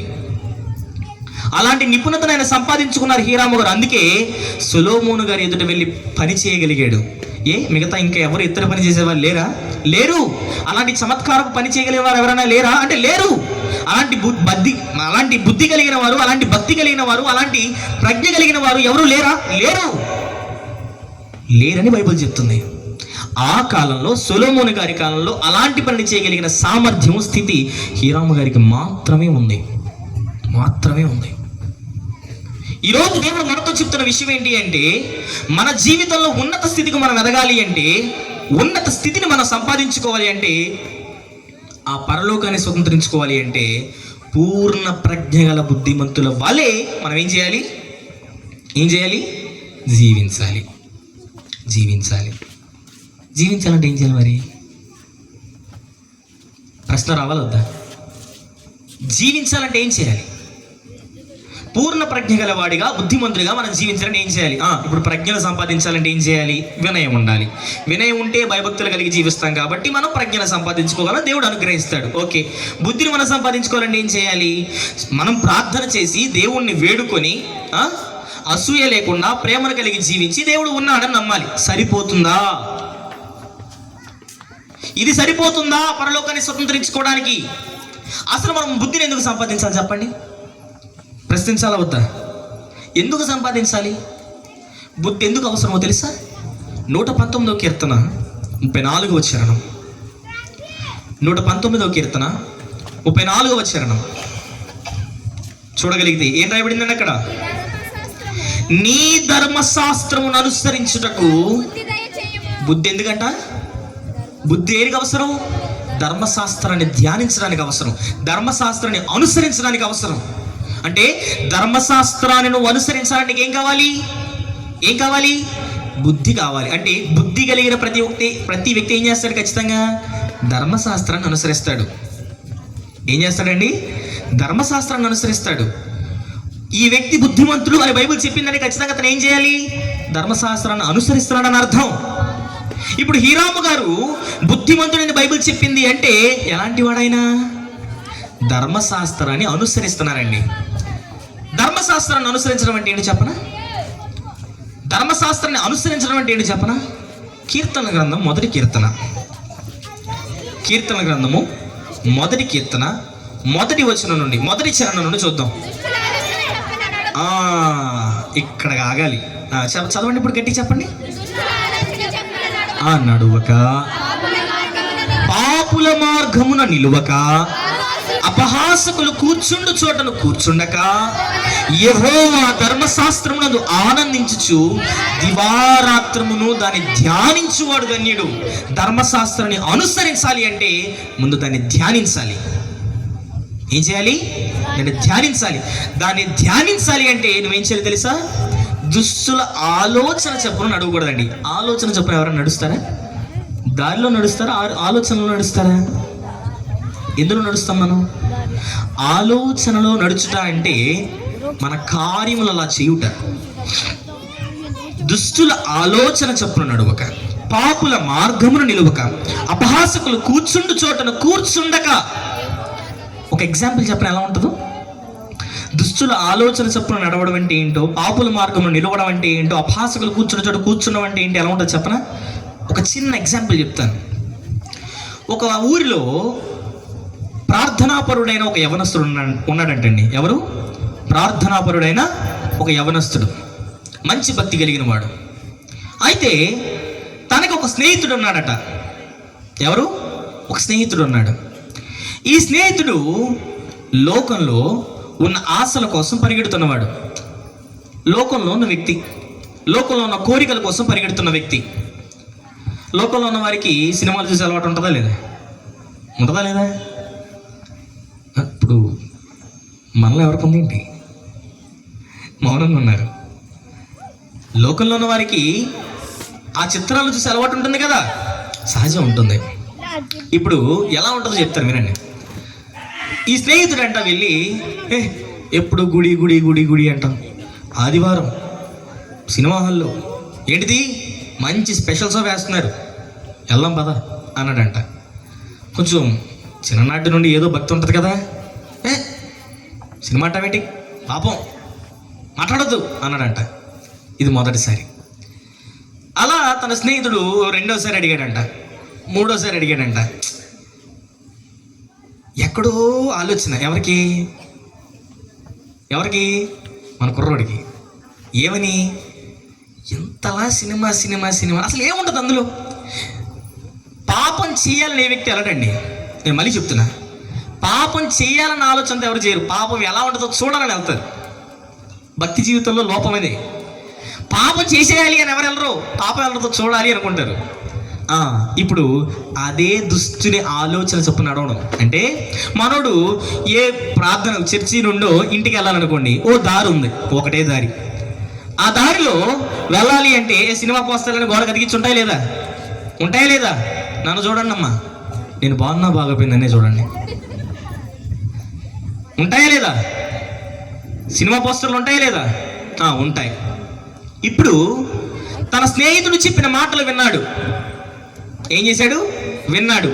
ఆ ఆలోచనతో నడుస్తున్నప్పుడు సినిమా పోస్టర్ కనపడింది.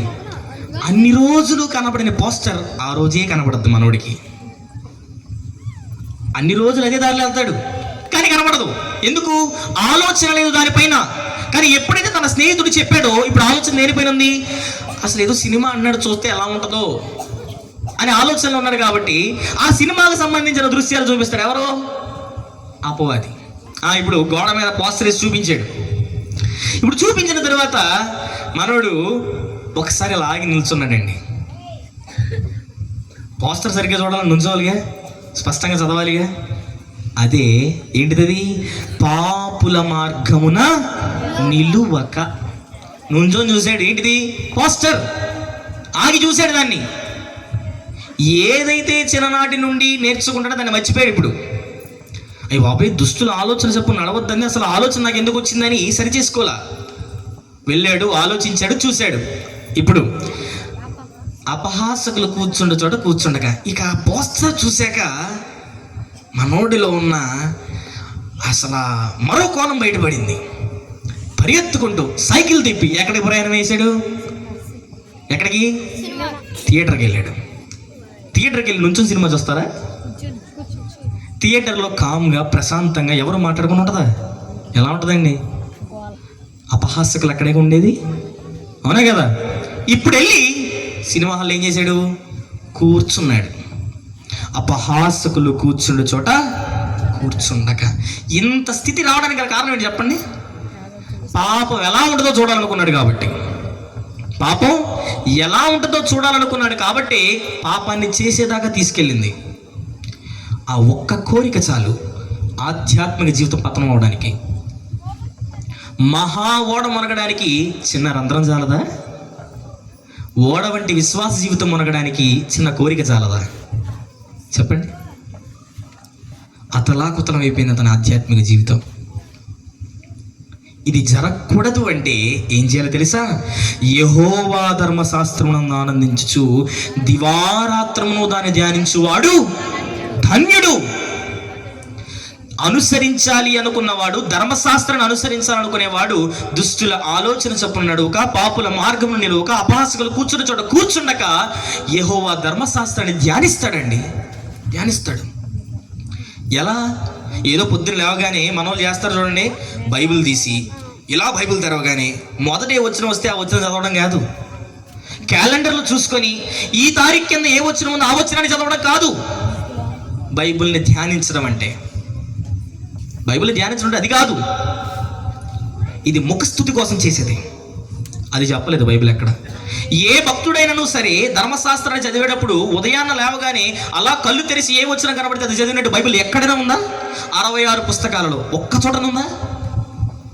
లేదే. మరి మనకెందుకు వచ్చింది అది? నేను చెప్పనా? స్మార్ట్ పీపుల్ కదా మనం. 5G, కొన్ని రోజులు పోతే 6G, మొత్తం బుర్రలేని G అయింది. అంతే కదా? ఈ జనరేషనే బుర్రలేనిది అయింది. G means generation. ఎందుకు అలా అవుతుంది అంటే అన్నిటిలోనూ సుఖాన్ని కోరుకుంటుంది మన జీవితం. మన శరీరం ఏం కోరుకుంటుంది? సుఖాన్ని. Smart work, smart key, smart thing, smart TV, ఇవన్నీ స్మార్ట్ ఎందుకయ్యాయి? మనిషి స్మార్ట్నెస్ని కోరుకుంటున్నాడు కాబట్టి. కానీ తెలియని విషయం ఏంటో తెలుసా? విశ్వాస జీవితంలో షార్ట్నెస్ అవుతున్నాడు. షార్ప్నెస్ని కోల్పోయి షార్ట్నెస్ అవుతున్నాడు. మనిషి దాన్ని గ్రహించలేకపోతున్నాడు, దాన్ని తెలుసుకోలేకపోతున్నాడు. ఇప్పుడు ఒక విషయాన్ని చెప్పండి. బుద్ధిమంతుడు అనే బిరుదుని ఆయన సంపాదించుకున్నాడు అంటే ఆయనలో ఏముండాలి? దేవుడు ఉన్నాడన్న నమ్మకం ఉండాలి. బుద్ధిమంతుడైన బిరుదును సంపాదించుకున్నాడంటే ఆయనలో ఏముండాలి? ప్రేమ ఉండాలి. బుద్ధిమంతుడైన బిరుదుని ఆయన సంపాదించుకున్నాడంటే ఆయన ఎలాంటి వాడై ఉండాలి? సొలొమోను గారు ఎలాగైతే దేవుణ్ణి బ్రతిమలాడుకున్నాడో అలా బ్రతిమలాడుకుని ఉండాలి. ఆయన బుద్ధిమంతుడైన బైబిల్లో రాయబడిందంటే ఖచ్చితంగా ఆయన ఏం చేసి ఉండాలి? ధర్మశాస్త్రాన్ని అనుసరించాలి. ధర్మశాస్త్రాన్ని అనుసరించాలంటే ఏం చేయాలి? దుష్టుల ఆలోచన చొప్పున నడువక, పాపుల మార్గంలో నిలువక, అపహాసకులు కూర్చుని చోటను కూర్చుండక యెహోవా ధర్మశాస్త్రాన్ని దివారాత్రులు ధ్యానం చేయాలి. బైబిల్ చూసారా? ఒకదానికి ఒకటి ఎంత ముడిపడి ఉందో. ఇలా చదివితే ఏమర్థం కాదు. కానీ ఒక చోటుకి చేరిస్తే అద్భుతంగా ఉంటుంది బైబిల్. అలా అనుసరించిన వాడే దావీదు గారండి. ఆయనకోసం ఒక మాట రాయబడింది, ఆ మాటను చూసుకుందాం. చూద్దామా? రాజుల మొదటి గ్రంథము 14:8. రాజుల మొదటి గ్రంథము 14:8 ముగించేస్తానులేండి. రాజ్యమును తీసి నీకు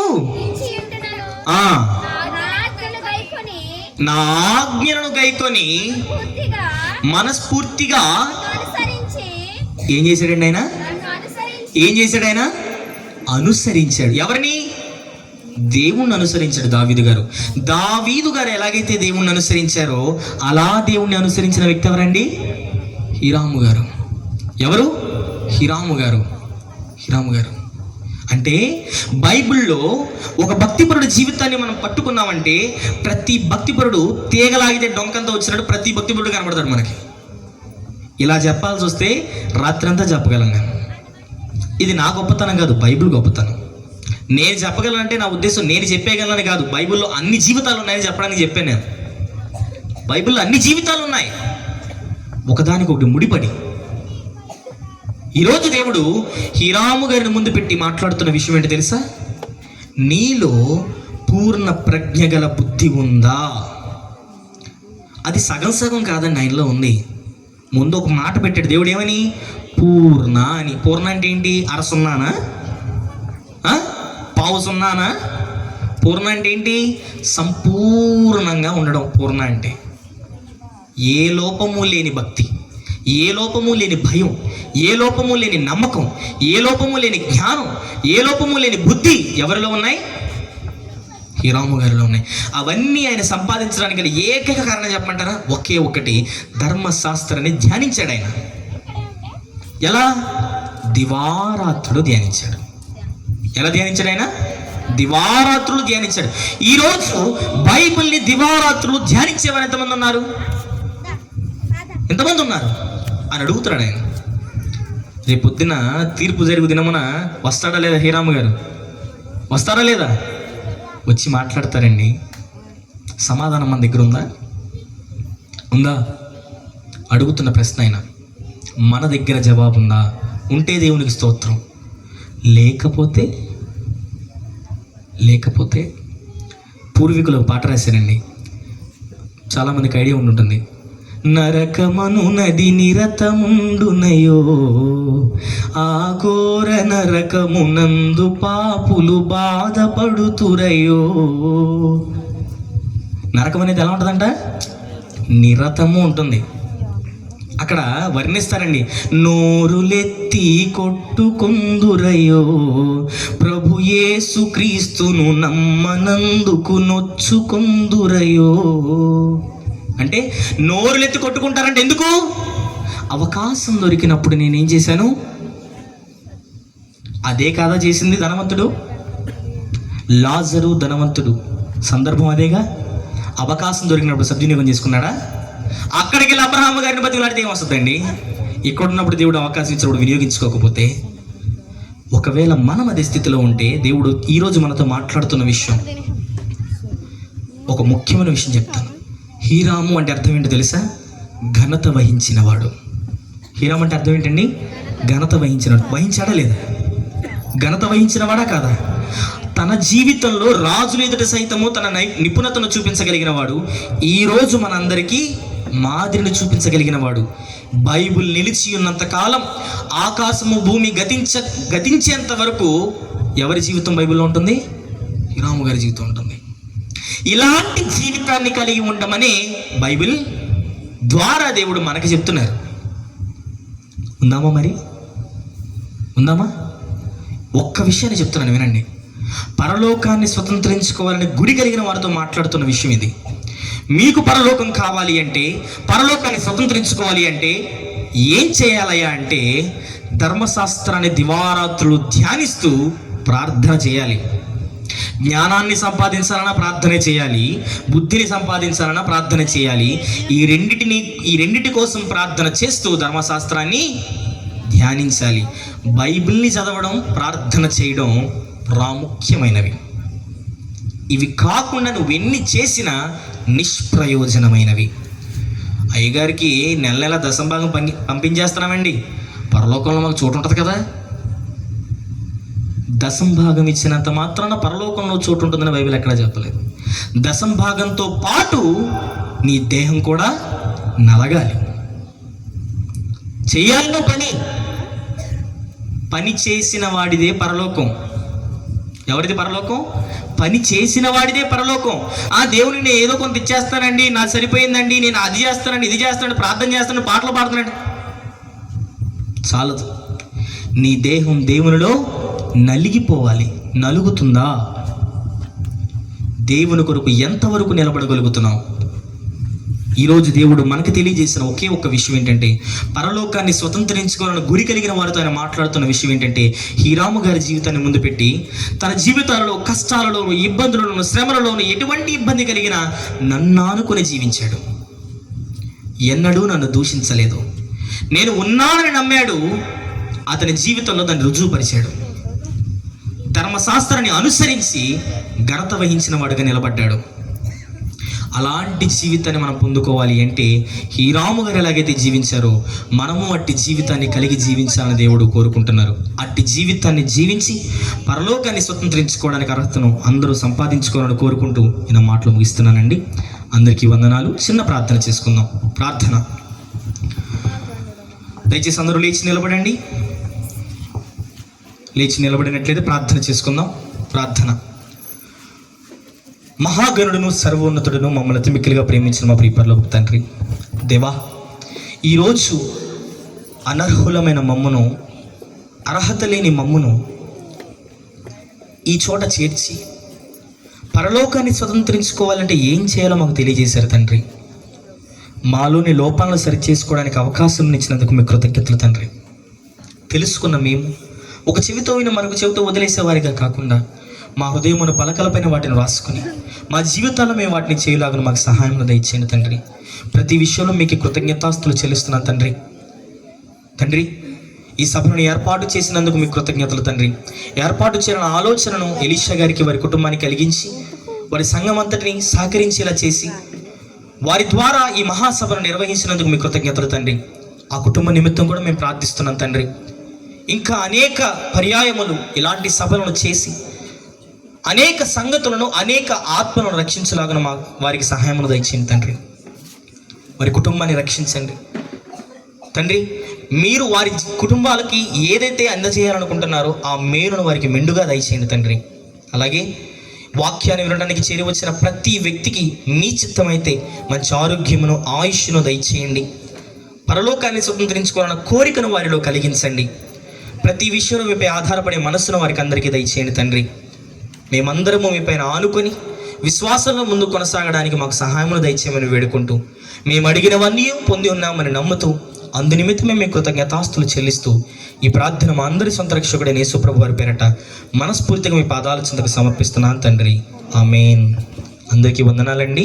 అవకాశం ఇచ్చిన పెద్దలకు కూడా వందనాలు. చముడుగొట్టి ప్రభు నామాన్ని కనపరుద్దామందరం. హల్లెలూయా. చక్కటి విషయాలు తెలియజేసినటువంటి, ఆధ్యాత్మిక విషయాలు తెలియజేసిన దైవజనులకు ఈ సభ తరపున ప్రత్యేకమైనటువంటి హృదయపూర్వకమైనటువంటి వందనాలు తెలియజేస్తున్నాం. ఈ పరిచర్య తరపున అందరాలు కలుగుసుకోనండి. ఈ వాక్యము మనలందరిలో కూడా ఫలించినట్లు ఒక్కసారి అందరూ చేతులెత్తి ఒక చిన్న స్తోత్రం చెబుదాం. అందరూ స్తోత్రం, స్తోత్రం, స్తోత్రం, స్తోత్రం. ఒక చిన్న మాట చెబుదాం. ప్రభువా, ఇదిగో హీరాము వలె మా జీవితాలు నీకు అప్పగించుకుంటున్నాము తండ్రి. అలాంటి ప్రజ్ఞ వివేకములు కలిగినటువంటి జ్ఞాన సంపద వచ్చిన మనందరికి అనుగ్రహించబోతున్నందుకు స్తోత్రం, స్తోత్రం, స్తోత్రం. ఈ మాటలు వచ్చిన మనందరిలోనూ, ఈ ప్రాంతంలోనూ వచ్చిన ప్రతి ఒక్కరిలో ఫలించినట్లు మన మధ్యలో ఉన్న దైవజనులు రాజేష్ పాస్టర్ గారు ఒక చిన్న ప్రార్థన చేస్తారు. దయచేసి అందరూ కళ్ళు మూసుకున్నాం. అలాగే స్తోత్రం, స్తోత్రం, స్తోత్రం, స్తోత్రం, స్తోత్రం, స్తుతి, స్తుతి, స్తుతి. మమ్మల్ని మిక్కిలిగా ప్రేమించిన మా ప్రియ పరలోకపు తండ్రి, మీ ఘనమైన పాదములకు లెక్కలేని స్తోత్రాలు, వందనాలు దేవా. ఇదిగో మీ దాసులు దైవజనులు తండ్రి, అయ్యా ఎలీషాయి గారి ద్వారా తండ్రి ఈ స్థలంలో ఒక బలమైన పరిచర్య మీరు జరిగించుకునిచిన విధానం బట్టి స్తోత్రాలు తండ్రి. అయ్యా నీ దాసులు తండ్రి, సంఘ బిడ్డలందరూ కలిసి 3 దినాలు ఈ యొక్క తండ్రి యేసయ్య రాజ్య సువార్త మహాసభలు తండ్రి ఏర్పాటు చేయడానికి ప్రభువా మీరు చూపినటువంటి కృపను బట్టి స్తోత్రాలు. మొట్టమొదటి రోజు అయ్యా పగలు రాత్రి ఎంతో మహిమకర్మగా జరిగించి ఈ రాత్రి కాలంలో అయ్యా మీ దాసులైనటువంటి వారు నిలబెట్టి తండ్రి హే రాములోంచి ఉన్నటువంటి అయ్యా అనేక లక్షణాలు తండ్రి ప్రభా మీరు అయ్యా ఈ రాత్రి కాలంలో మీరు మాట్లాడిన దాన్ని బట్టి దాన్ని మీకు లెక్కలేని స్తోత్రాలు, వందనాలు. ఎత్తబడిన ప్రతి మాట ప్రతి ఒక్కరిలో ఫలించినట్లుగా ప్రభా అయ్యా మీ కృపను చూపుని అడుగుచున్నాము తండ్రి. అయ్యా నీ దాసులు పడుచున్న ప్రయాస వ్యర్థం కాకుండా ప్రభా ఈ యొక్క సభల ద్వారా అనేక మంది రక్షింపబడటానికి ప్రభా అయ్యా నూతన ఆత్మలు అన్య జనాంగము తండ్రి అయ్యా ఈ యొక్క సభల ద్వారా రక్షింపబడి తండ్రి మీరు నిజమైన దేవుడని తెలుసుకుని మీరు ఆకడికై సిద్ధపరచబడటానికి తండ్రి పరలోకములో చోటు సంపాదించుకునే వారిగా అట్టి అనుభవంలోకి ప్రతి ఒక్కరిని ప్రభా మీరు నడిపించి ఇక ముందు జరిగేటువంటి తండ్రి అయ్యా 2 దినాలు కూడికలు కూడా తండ్రి మహిమకరముగా జరిగించి మహిమను పొంది ఈ దాసుని ప్రార్థన ఆలకించమని యేసు నామమున అడుగుచున్నాము తండ్రి, ఆమేన్. మంచిది. ప్రార్థించిన దైవజనులకు వందనాలు తెలియజేస్తూ ఉన్నాం.